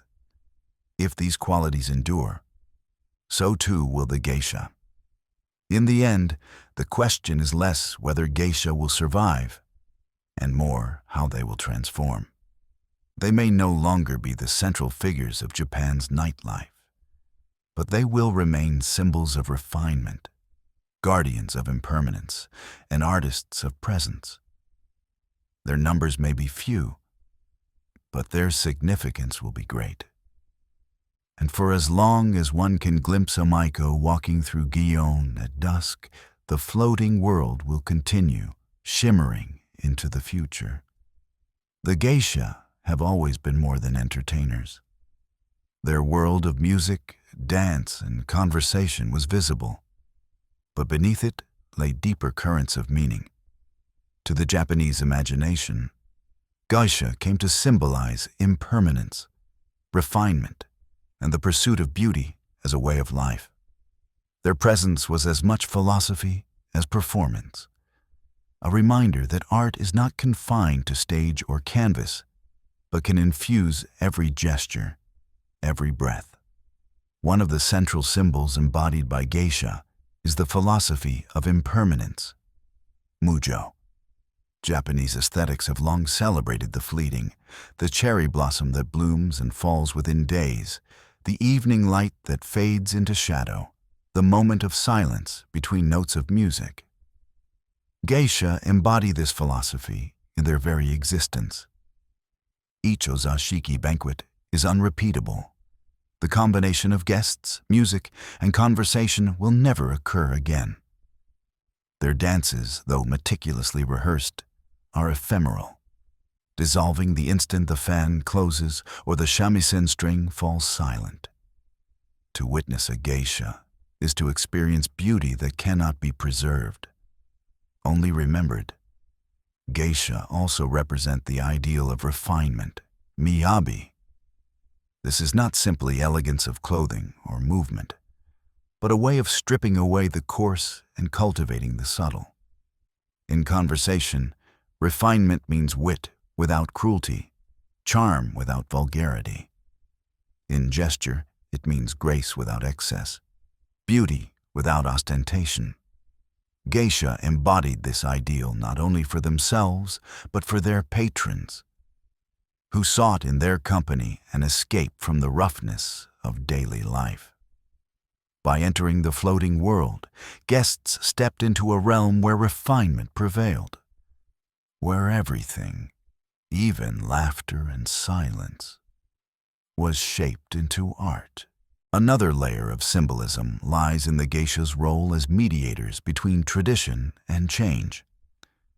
Their dances preserve centuries-old forms, their kimono echo historical fashion, yet their conversations adapt to the moment, addressing contemporary events with wit. This ability to balance past and present makes them living bridges, reminding Japan that continuity does not mean rigidity. They symbolize the resilience of culture, showing that tradition can survive by adapting without losing essence. The philosophy of geisha is also rooted in the pursuit of art as life. For them, art is not a separate activity, but the fabric of existence. The way they walk, the way they bow, the way they pour tea, all are infused with artistry. This reflects the Japanese aesthetic principle that beauty lies not only in grand achievements, but in the perfection of daily acts. Geisha remind audiences that life itself can be art when lived with discipline and mindfulness. At a deeper level, geisha symbolize female agency within tradition. Though bound by strict rules, they carved out spaces of independence rare in historical Japan. They earned livelihoods, managed finances, and influenced patrons through intelligence and artistry. While often misperceived abroad as passive figures, geisha in fact represented strength. Women who mastered skills, sustained communities, and navigated economies with subtle power. Their symbolism includes not only beauty, but resilience, not only refinement, but agency. Geisha also embody the philosophy of her presence. In a world increasingly distracted, their art insists on attention to the moment. An ozashiki demands that guests set aside outside concerns, immersing themselves in the flow of music, laughter, and conversation. Geisha guide this process, drawing guests into presence through wit and grace. This emphasis on being fully in the moment reflects Zen influence, reminding participants that beauty arises when the mind is anchored in now. Beyond philosophy, geisha symbolize Japan itself. To foreign visitors, they are cultural ambassadors, distilling centuries of tradition into visible form. To Japanese society, they are reminders of national identity, linking modern life to historical roots. Their survival into the present demonstrates Japan's ability to cherish impermanence, to sustain beauty despite modern pressures. They stand as emblems of continuity, figures who embody values too delicate to be expressed in policy or law, but too essential to be forgotten. This symbolism extends into the emotional realm. For many, geisha represent nostalgia, a longing for a world where time moved more slowly, where beauty was pursued for its own sake, where conversation carried weight. For others, they represent aspiration, the possibility of transforming discipline into elegance, of living life as art. In both cases, geisha stand as mirrors, reflecting the desires and values of those who encounter them. In this sense, the geisha are less about themselves than about what they evoke. They do not only dance or play shamisen, they awaken in audiences a recognition of beauty, impermanence, and refinement. Their symbolism lies in their ability to remind people of truths often overlooked, that life is fleeting, that presence matters, that art can be lived. To study geisha, then, is not merely to learn about entertainers, but to encounter a philosophy.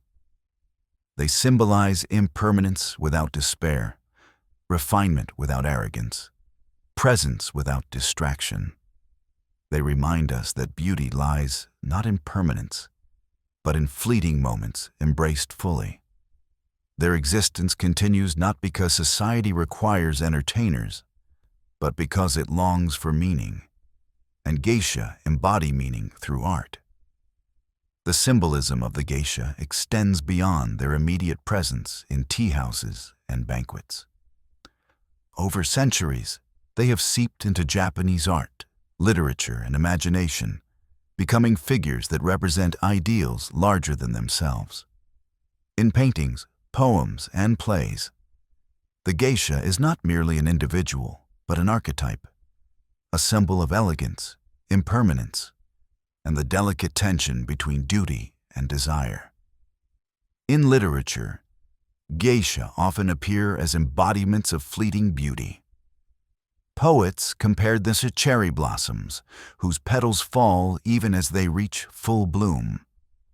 Novelists use them as characters to explore themes of love, sacrifice, and the complexities of social obligation. In Edo period fiction, geisha were portrayed as witty, intelligent women who shaped the moods of men through conversation and charm. Later writers used them as symbols of nostalgia, representing a Japan that seemed purer and more graceful than the modern industrial age. Whether celebrated or critiqued, the geisha remained a lens through which authors examined broader questions of art, identity, and longing. In visual art, the floating world, ukiyo-e, immortalized geisha as icons of refinement.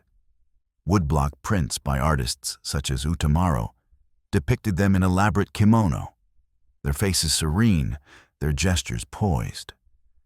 These prints were not literal portraits, but stylized symbols, meant to capture the essence of elegance. They circulated widely, shaping public perception and even influencing Western artists during the Japonisme craze of the 19th century. To European painters, the geisha symbolized exotic beauty. To Japanese audiences, they reinforced ideals of grace and refinement. The stage, too, embraced geisha symbolism. In kabuki theater, characters modeled on geisha often appeared, dramatizing stories of romance, betrayal, and resilience. While the actors were male, their portrayals conveyed the allure and strength associated with geisha. Later, in modern theater and film, geisha roles became vehicles for exploring gender, power, and tradition. These portrayals, though not always accurate, reflected the enduring fascination with geisha as cultural archetypes. The symbolic weight of geisha also influenced fashion and aesthetics. Designers borrowed elements of their kimono styles, hair ornaments, and makeup, translating them into trends accessible to wider audiences. Seasonal motifs, once exclusive to hanamechi, appeared in popular prints and textiles.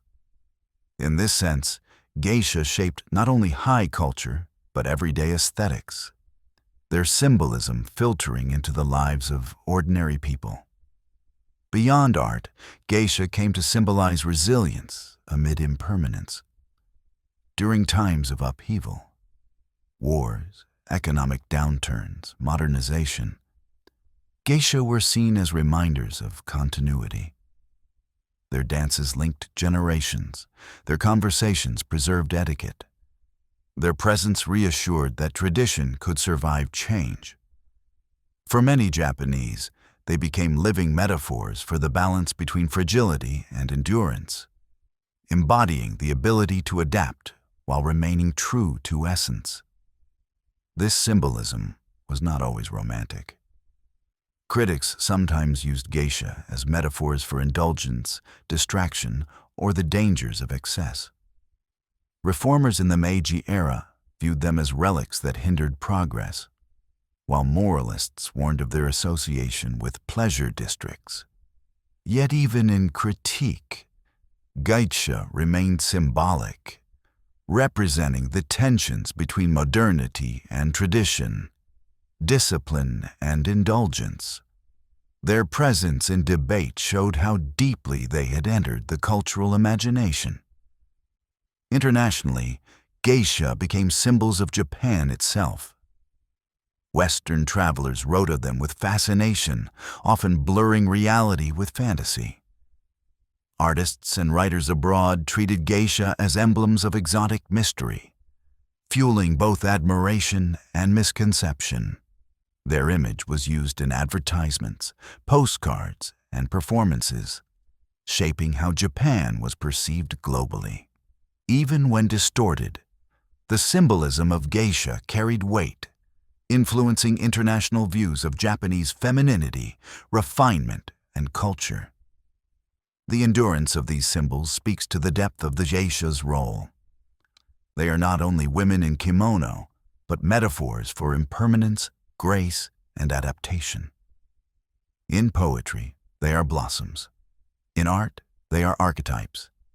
In theater, they are stories of resilience and longing. Through these representations, the geisha transcend their profession, becoming symbols of human truths. That beauty fades, that presence matters, that art can transform life. To encounter geisha in art or literature is therefore to engage with more than entertainment. It is to confront questions of meaning. What does it mean to live beautifully in a fleeting world? How do tradition and change coexist? How can discipline transform fragility into resilience? These questions, embodied symbolically by geisha, resonate far beyond the hanamachi, offering wisdom to all who seek to understand the dance of impermanence. The geisha, beyond the silk and music, embody a philosophy of life. They remind us that beauty is not found only in permanence, but in the fleeting, not only in objects, but in gestures, not only in art, but in living itself. Their symbolism resonates deeply with Japanese aesthetics. But it also carries lessons for the modern world. In their presence, one sees not only performers, but living metaphors for how to approach life with grace. Central to their philosophy is the idea of life as art. A geisha does not separate performance from existence. Her walk through the alley is as deliberate as her dance. Her bow to a guest is as refined as her movement on stage. The preparation of makeup, the selection of kimono, the pouring of sake. All are acts infused with artistic intention. This blurring of life and art reflects a worldview in which beauty can be cultivated in every moment, turning the ordinary into extraordinary through discipline and mindfulness. This philosophy aligns with the Japanese concept of ichigo ichie, often translated as one time, one meeting. It teaches that each encounter is unique, never to be repeated. Geisha embody this truth in every ozashiki. The guests, the music, the laughter, the mood of the evening, all vanish with dawn, leaving only memory.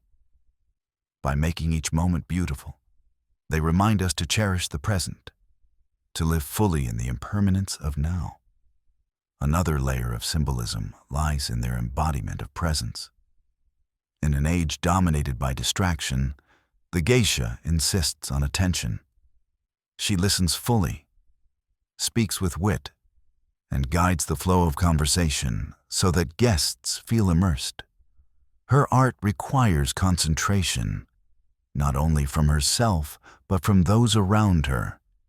In this way, geisha symbolize the importance of presence in human connection, showing that true beauty arises when we are fully engaged with one another. The geisha also represent discipline as a path to freedom. To outsiders, their lives may seem constrained by rules of etiquette, dress, and performance. Yet within those constraints lies liberation. By mastering forms, they gain the ability to improvise with elegance. By training endlessly, they achieve effortlessness.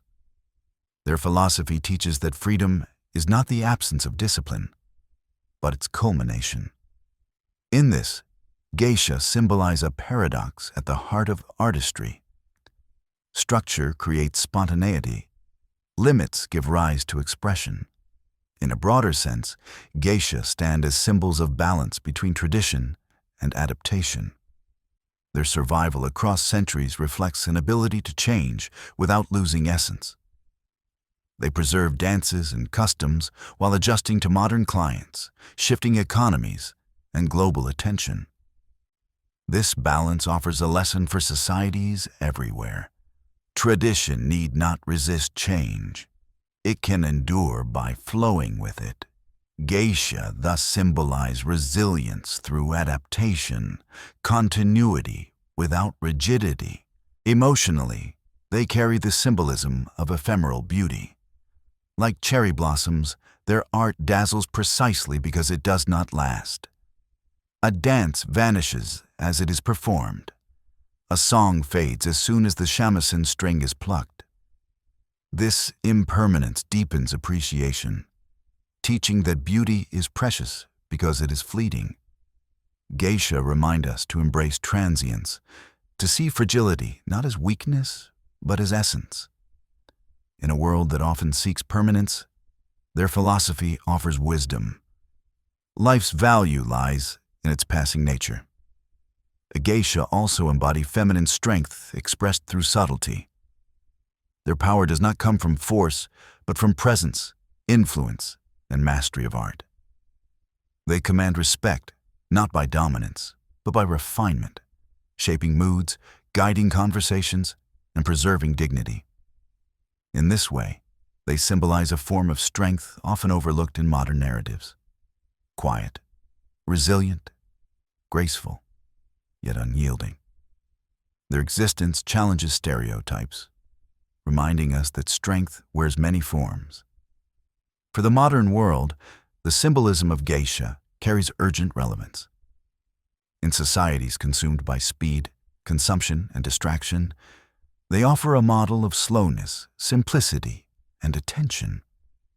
Their philosophy suggests that life need not be hurried, that beauty can be cultivated in daily acts, that presence matters more than spectacle. They are not merely guardians of tradition, but guides for living meaningfully in the present. Ultimately, geisha symbolize the possibility of living beautifully in an impermanent world. Their art is not only entertainment, but philosophy embodied. They teach that discipline can transform fragility into resilience, that impermanence can deepen beauty, that presence can turn ordinary life into art. To encounter them is to glimpse not only Japanese tradition, but universal truths about what it means to live with grace. In the collective imagination of Japan, geisha are not only artists, but metaphors. They stand at the crossroads of culture, philosophy, and memory, embodying truths that reach beyond entertainment. Over centuries, they have become woven into the symbolic fabric of the nation, representing ideals that resonate deeply with Japanese aesthetics and spirituality. One powerful metaphor is the geisha as living embodiment of nature's cycles. Their kimono mirror the seasons: cherry blossoms in spring, maple leaves in autumn, snow patterns in winter. Their dances evoke the flow of rivers, the flutter of birds, the shifting of the wind. In this sense, geisha symbolize harmony between human life and natural rhythm. They remind audiences that refinement is not separation from nature, but deep attunement to it. Every performance becomes an echo of the seasons, an artistic celebration of impermanence in the natural world. Geisha also serve as metaphors for silence and subtlety. Their conversations sparkle with wit, yet their greatest power often lies in what is left unsaid. A gesture, a pause, a fleeting smile. These carry as much weight as words. In a culture that values restraint, geisha embody the truth that meaning can be conveyed through silence, that beauty lies as much in absence as in presence. They symbolize the art of subtle influence, guiding mood and atmosphere without overt assertion. Another symbolic layer is their role as keepers of balance. The hanamachi itself was a world apart, where patrons entered to escape the burdens of business and politics.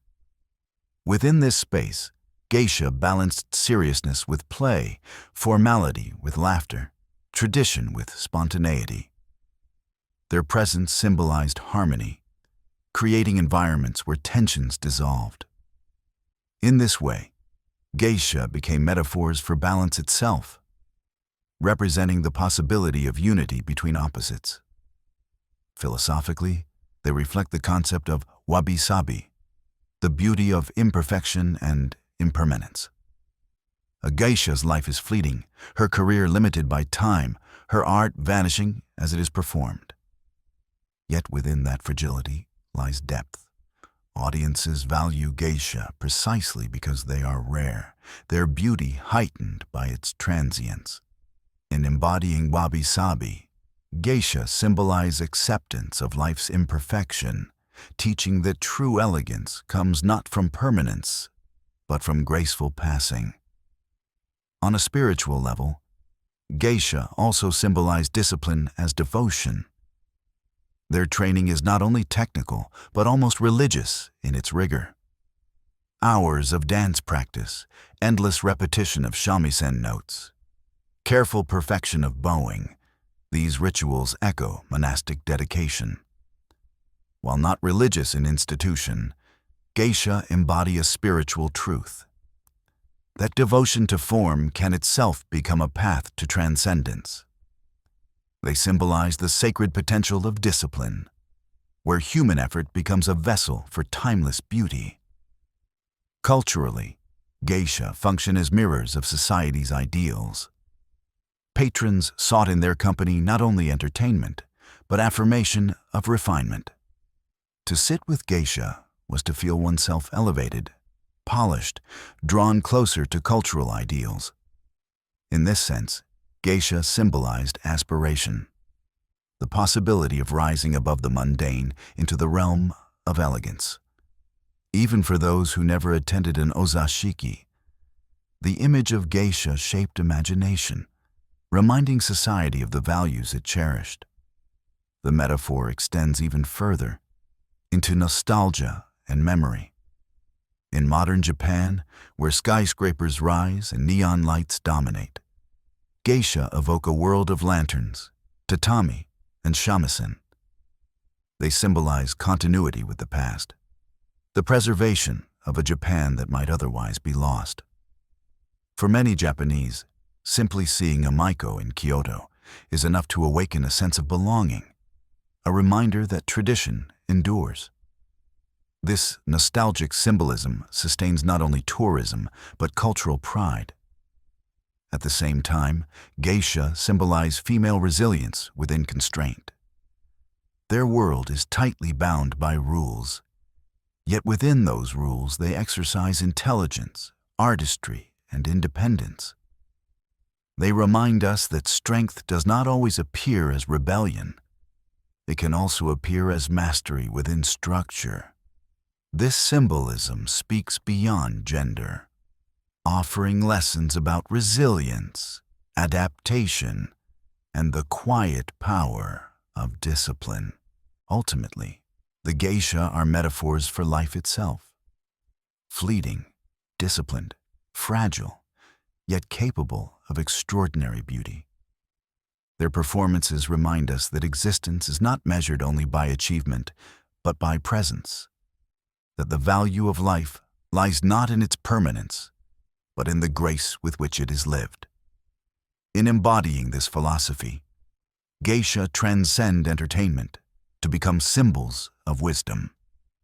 To encounter a geisha is therefore to encounter layers of meaning. She is a performer, but also a blossom, a mirror, a symbol of silence, a vessel of impermanence. She represents harmony with nature, balance in society, resilience in fragility. Her symbolism flows beyond the Hanamachi into the broader culture, shaping how Japan sees itself and how the world sees Japan. Though geisha are deeply rooted in Japanese culture, their symbolism extends beyond national borders. As their image spread through literature, art, and media, they came to represent not only Japanese aesthetics, but universal ideas about beauty, impermanence, and discipline. To global audiences, the geisha is not simply a performer, but a figure that raises philosophical questions. What does it mean to live artfully? How can impermanence become a source of beauty rather than sorrow? For many in the West, the geisha symbolize mystery and refinement. Travelers in the 19th century described them in diaries as living works of art, figures who seem to embody an exotic grace absent in their own societies. Artists of the Japonismo movement, painters, designers, composers, drew inspiration from geisha imagery, using it to express ideals of elegance and subtlety. In this way, the geisha became more than Japanese entertainers. They became symbols of alternative possibilities, of ways of life shaped by refinement rather than utility. At the same time, global interpretations often carried misunderstandings. The line between geisha and courtesan was blurred in foreign imaginations, reducing them to objects of desire rather than artists of presence.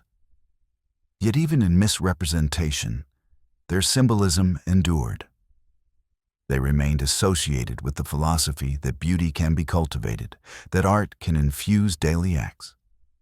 Today, efforts by geisha themselves and by cultural institutions clarify this truth, reshaping the global image toward respect and authenticity. In contemporary global philosophy, geisha are often cited as examples of mindfulness in practice. Their lives demonstrate how attention to detail transforms ordinary acts, walking, bowing, pouring tea, into art. This resonates strongly with modern audiences seeking meaning in a world dominated by distraction. To see a geisha live fully in each gesture is to glimpse the possibility of presence, an antidote to the fragmentation of modern life. They also serve as metaphors for cultural resilience. In an era where globalization threatens to homogenize traditions, geisha remind the world that some practices endure by adapting without losing essence. Their survival shows that identity need not be abandoned to modernity. It can coexist, shining even more brightly against the backdrop of change. For global audiences, this symbolism provides hope that heritage can survive and thrive in the face of rapid transformation. The geisha's philosophy of impermanence carries universal appeal. In every culture, people struggle with the passing of time, the fading of youth, the inevitability of loss. Geisha embody acceptance of this truth, transforming it into beauty. Their dances vanish as they are performed. Their careers are fleeting, their lives shaped by transience. Yet, rather than despair, they cultivate elegance within impermanence.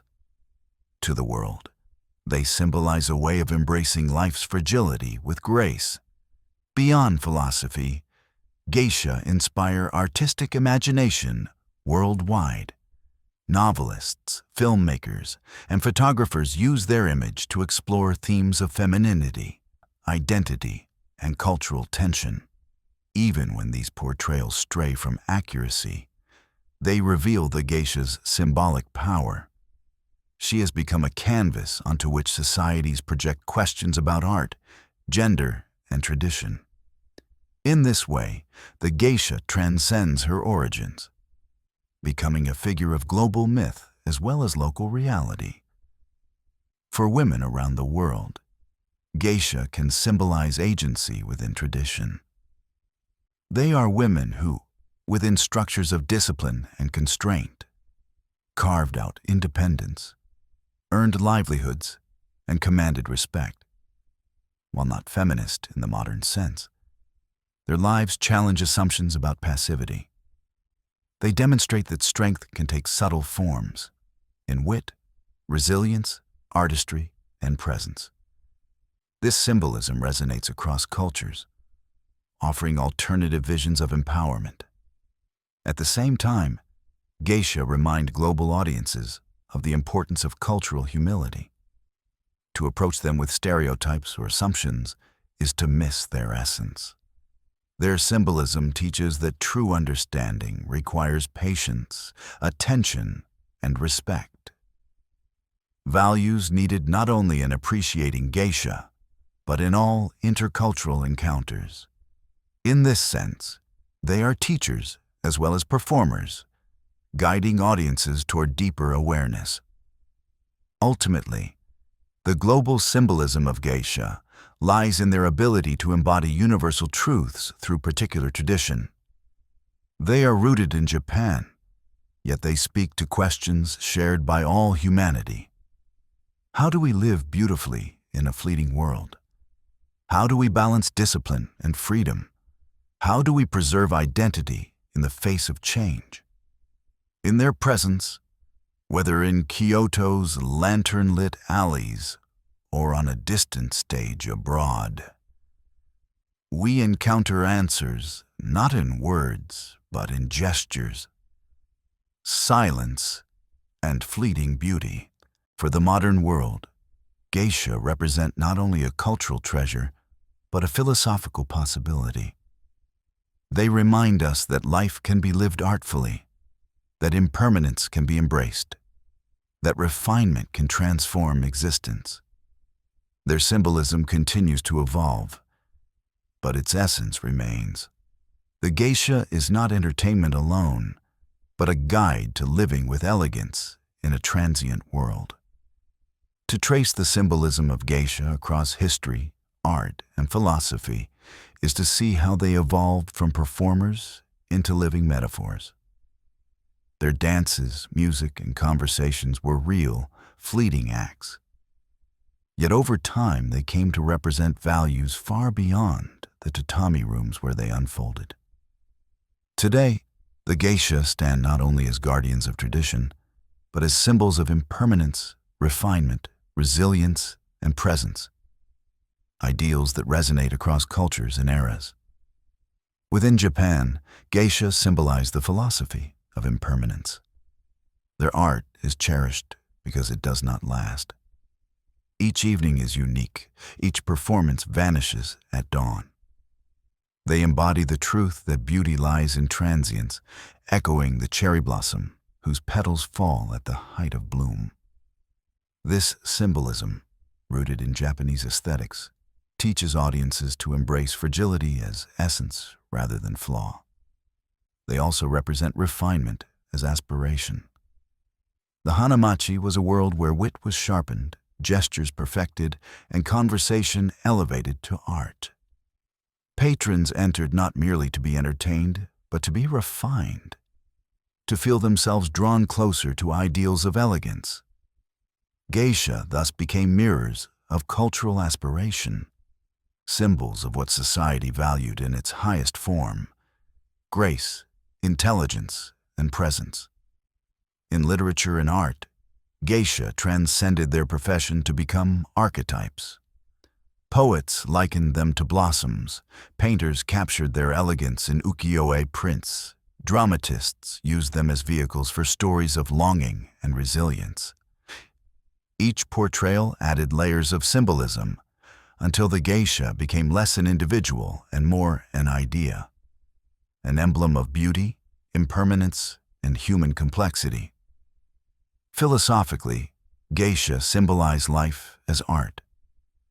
Their discipline transforms ordinary acts into performance. Their presence turns fleeting moments into meaning. They remind us that artistry is not confined to stages or galleries. It can be lived in every gesture every word, every silence. This symbolism carries lessons beyond Japan, offering modern audiences a way to reimagine daily life as a canvas for beauty. Internationally, geisha came to symbolize Japan itself. Refined, mysterious, resilient. To foreign audiences, they became ambassadors of culture, embodying values too subtle to be explained but powerfully conveyed through presence. Even when misrepresented, their symbolism endured, evolving into fascination, respect, and eventually admiration. In this way, Geisha remind the world that tradition can speak across boundaries, carrying universal truths through particular forms. At the heart of all these layers lies the geisha as a symbol of resilience through discipline. Their world demanded sacrifice. Yet within that discipline they found independence, artistry, and dignity. Their presence teaches that strength can be quiet, that influence can be subtle, that power can emerge from refinement rather than force. This symbolism resonates today, offering alternative visions of resilience in a world often defined by noise and speed. In the modern imagination, geisha continue to represent the balance of continuity and change. They survive not by resisting adaptation, but by embracing it with grace, shifting from private patronage to public festivals, from secrecy to cultural diplomacy, from national heritage to global fascination. Their symbolism teaches that tradition is not the opposite of progress, but its companion, guiding societies through change without losing essence. To bring these threads together, the symbolism of geisha can be seen as a philosophy of how to live. They represent impermanence embraced, refinement pursued, presence cultivated, resilience achieved. They remind us that beauty is not eternal, but fleeting, that art is not separate but lived, that strength is not always loud but often quiet. Their symbolism transcends entertainment, offering wisdom about existence itself. In the end, geisha are symbols of life lived gracefully within limits. Their world was bounded by rules, debts, and impermanence. Yet within those boundaries, they created elegance that endured across centuries. This paradox is their greatest lesson, that fragility can hold strength, that impermanence can sustain continuity, that life itself can be art. Thus, the story of geisha is not only historical, but philosophical. They are entertainers, yes, but also metaphors for human truths. To see them walking through Kyoto's alleys at dusk is to glimpse not just tradition, but wisdom. The reminder that in a fleeting world, we can choose to live beautifully, to stand at the end of the long journey through the world of geisha is to look back across centuries of elegance, resilience, and meaning. Their story began in the bustling pleasure districts of Edo, where entertainers blended music, wit, and grace into evenings of fleeting beauty. Over time, they transformed into artists whose presence symbolized refinement itself.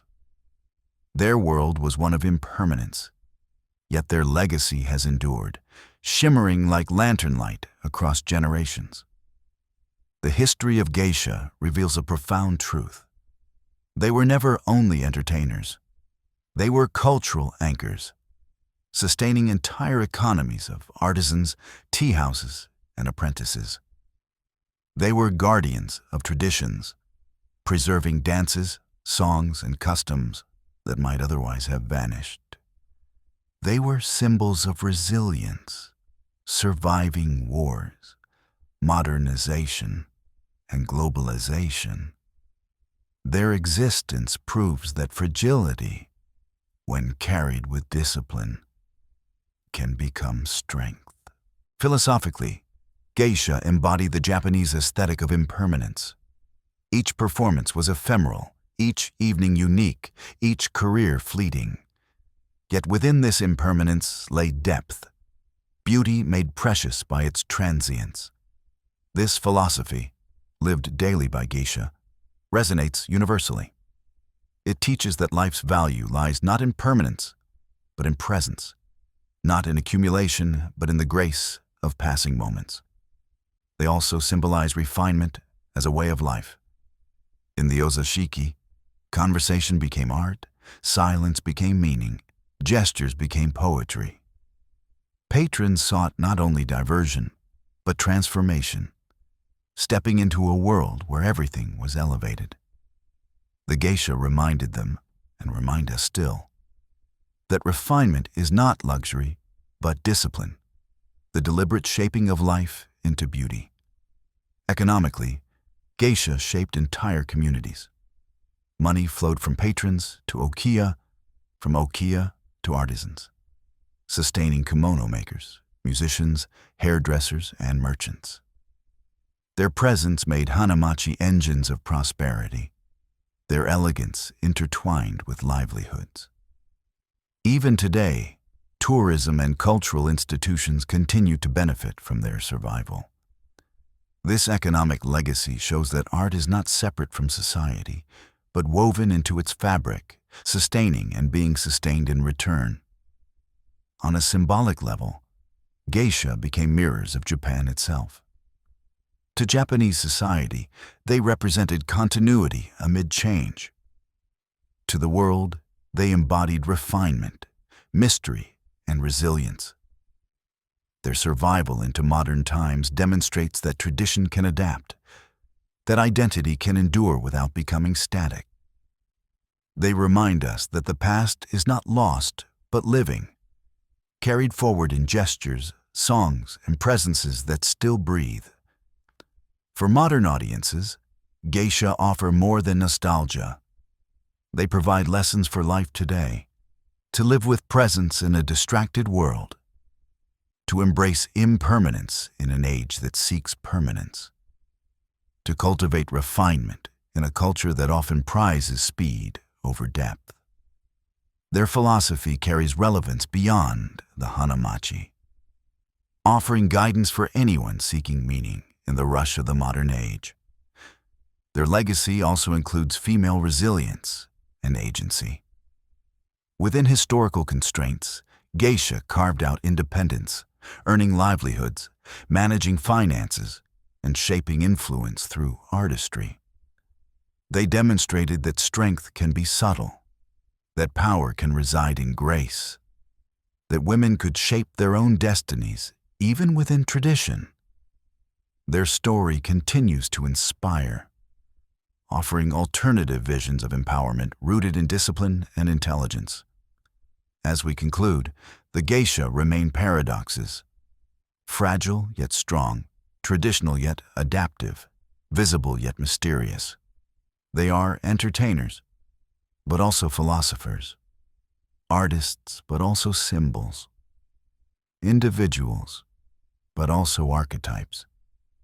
Their legacy is not confined to Kyoto's alleys, but extends into global imagination, reminding us that art can be life, and life can be art. The floating world of geisha teaches us that beauty is not something to possess, but something to experience. It cannot be captured fully in photographs or preserved entirely in books. It exists in fleeting evenings, in the sound of shamisen, in the sight of a fan unfolding, in the pause of silence after laughter. Their legacy is not permanence, but memory, not stability, but resonance. To see a geisha walking through Gion at dusk is to glimpse centuries compressed into a single moment. She carries with her the weight of tradition, the fragility of impermanence, and the quiet strength of resilience. Her steps remind us that beauty, though fleeting, can endure through memory, through meaning, through the lives it touches. And so the story of geisha continues, not as a relic, but as a living philosophy, They remind us that in a transient world, we can choose to live gracefully, that in impermanence lies beauty, that in presence lies meaning. This is their true legacy, not only the preservation of tradition, but the embodiment of wisdom. Across time, the geisha endure as lanterns in the night, fragile, luminous, guiding us toward lives lived with elegance. The legacy of the geisha is not confined to the streets of Kyoto or the pages of history. It extends into the heart of Japanese identity and outward into the global imagination. To reflect on what they leave behind is to see a tradition that, though fragile, carries profound meaning. Their story weaves together economics, artistry, philosophy, and symbolism into a single thread of continuity across time.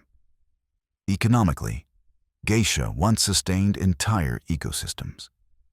Ukiyo supported apprentices, tea houses thrived on banquets, kimono makers and artisans depended on their patronage. Their presence ensured that traditional crafts survived, passing from one generation of makers to the next. Even today, the survival of certain kimono workshops and shamisen makers depends on geisha orders. Thus, their legacy includes not only their own art, but the preservation of industries that embody Japanese heritage. Artistically, geisha ensured the continuity of traditional performance arts. Their dances preserve choreographies that stretch back centuries, their shamisen songs echoing melodies passed from master to apprentice. Without geisha, many of these forms might have faded into obscurity. By embodying tradition night after night, they carried intangible cultural treasures into the present. In this way, their legacy is not static but dynamic, an art form sustained by living practice rather than museum display. Philosophically, geisha represent a way of understanding life. Their emphasis on impermanence, presence, and refinement reflects values deeply rooted in Japanese aesthetics, but universally resonant. They remind us that beauty lies not in permanence, but in passing, not in grandeur, but in subtlety. Their philosophy teaches patience in a hurried age, mindfulness in a distracted world, resilience in fragile times. As long as their story is told, these lessons endure. Symbolically, geisha became mirrors of identity. Within Japan, they reminded society of refinement, continuity, and resilience. To outsiders, they embodied an image of Japan that was mysterious, elegant, and deeply cultural. Even when misunderstood, their symbolism retained power. Today, as cultural ambassadors, geisha continue to shape how the world sees Japan, linking national identity with timeless values. The personal legacy of geisha also deserves recognition. For centuries, they provided women with spaces of independence otherwise rare in Japanese society. They earned their own livelihoods, managed complex finances, and carved out professional respect through discipline. While bound by rules, they found agency within tradition. Their legacy thus includes not only cultural preservation, but also models of female resilience and subtle empowerment. In the modern world, the geisha's legacy is also their adaptability.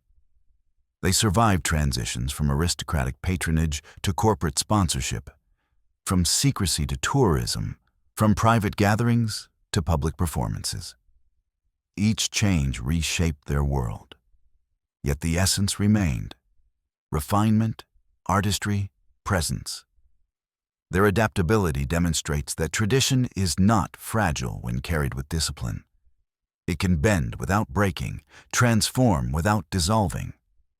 Ultimately, the legacy of geisha is one of continuity through impermanence. Their art is fleeting, yet its memory endures. Their careers are brief, yet their influence spans centuries. Their numbers are few, yet their symbolism is vast. They remind us that beauty does not require permanence to have meaning. It requires presence, discipline, and the courage to embrace fragility. In reflecting on their legacy, one sees that geisha have given the world not only entertainment, but wisdom. They have preserved traditions, sustained economies, embodied philosophies, and inspired imaginations. They remain lanterns in cultural memory, illuminating paths toward elegance in a world often consumed by speed and noise. And so their story concludes not with an ending, but with continuation. As long as one hears the sound of shamisen in Kyoto, as long as a maiko bows in greeting beneath lantern light, as long as audiences seek beauty in fleeting moments, the geisha legacy endures. They have crossed centuries not as relics, but as guides, reminding us that to live beautifully is itself an art. Their ultimate gift is this: a philosophy of life, to walk with grace, to speak with wit, to live with presence, to embrace impermanence. This is the wisdom of geisha, their legacy across time. It is a legacy not locked in the past, but alive in every moment of beauty we choose to create. As the long story of the geisha comes to its close, we return to the quiet streets where it began. Lanterns glow against the wooden walls of tea houses. The sound of shamisen drifts softly into the night, and a figure in silk moves gracefully through shadow and light. She is not only a woman of her time, but a symbol of centuries, a reminder that beauty can survive even as the world around it changes. To reflect on the geisha is to reflect on the meaning of impermanence. Their art is fragile, their careers fleeting, yet their presence endures in memory and imagination. Each dance vanishes the moment it ends, each evening dissolves with dawn. Yet together, they form a legacy that is carried across generations. The geisha teach that life's value lies not in permanence, but in how we live its passing moments. With presence, with discipline, with grace. Their story also reveals the power of resilience. Bound by debts, constrained by rules, challenged by wars and modernization, geisha nonetheless found ways to endure. They adapted from patrons to corporations, from secrecy to tourism, from hidden rooms to global stages. Each transformation threatened to dissolve their world, yet they reshaped themselves without losing essence. Their resilience is their legacy. Fragility carried with dignity, impermanence transformed into continuity. Beyond history and economy, the geisha embody philosophy. They remind us that life can be lived as art, that every gesture, every word, every silence can carry meaning when shaped with intention. They remind us of the value of presence, of listening deeply, of engaging fully. In their company, time slows, distractions fade, and beauty emerges from the ordinary. This is their true gift, not only entertainment, but wisdom about how to live. Their symbolism extends beyond Japan. To the world, they are emblems of refinement, mystery, and resilience. Their image has inspired painters, poets, and dreamers, shaping global imagination. Even when misunderstood, they retained power, calling forth fascination that eventually matured into respect. Today, they are cultural ambassadors, carrying the floating world into international spaces, reminding all who encounter them that tradition still breathes, that beauty still matters. As we close, we see the geisha not as relics, but as living bridges between past and present, between Japan and the world, between impermanence and continuity. Their lantern light guides us toward deeper truths, that fragility can be strength, that impermanence can be meaning, that life itself can be art. The streets of Gion, Pontocho, and Kamishichiken may be quieter now than in centuries past, but the spirit endures. A Maiko still bows at the threshold of a tea house, her sleeves shimmering with seasonal motifs. A geisha still lifts her shamisen, filling the night with sound. Guests still laugh, still listen, still find themselves transformed by presence. The floating world has changed, but it has not vanished. It continues, fragile yet luminous, like a lantern glowing in the dark. And perhaps that is the final legacy of the geisha. The reminder that beauty need not be eternal to matter. It need only be lived here and now, with grace. Their story is not only about Japan, but about all of us, about how we choose to shape our fleeting lives into art. As the last notes of shamisen fade, we bow with them, grateful for their resilience, their wisdom, their presence. The geisha remain with us, not only in history books or in Kyoto's alleys, but in every moment we choose to live beautifully, to honor impermanence, to embrace refinement. And so the lantern light of the geisha continues, carrying across centuries, across cultures, across time itself. Their legacy is not finished. It is alive wherever we choose to walk with elegance in a transient world. Thank you, dear listener, for walking with me through this long and gentle journey into the world of the geisha. Together, we have traced their story from the beginnings in Edo Japan, through their rise and flourishing in Kyoto's floating world, across the challenges of modern times and into the timeless philosophies they carry even today. The geisha have never been only entertainers. They are artists, philosophers, and symbols of impermanence and refinement. Their legacy teaches us that life itself can be art, that every fleeting moment can be lived with grace, discipline, and quiet beauty. I would love to know, where in the world did you join me from? And what time was it when you listened to this story? Please share in the comments, and let's see how far across the globe this journey has traveled. If this story brought you peace or inspiration, please subscribe and stay with me. For many more journeys are waiting, stories of myths, legends, and histories from every corner of the world. Until we meet again, may your nights be calm, your dreams gentle, and your days filled with the quiet elegance of presence.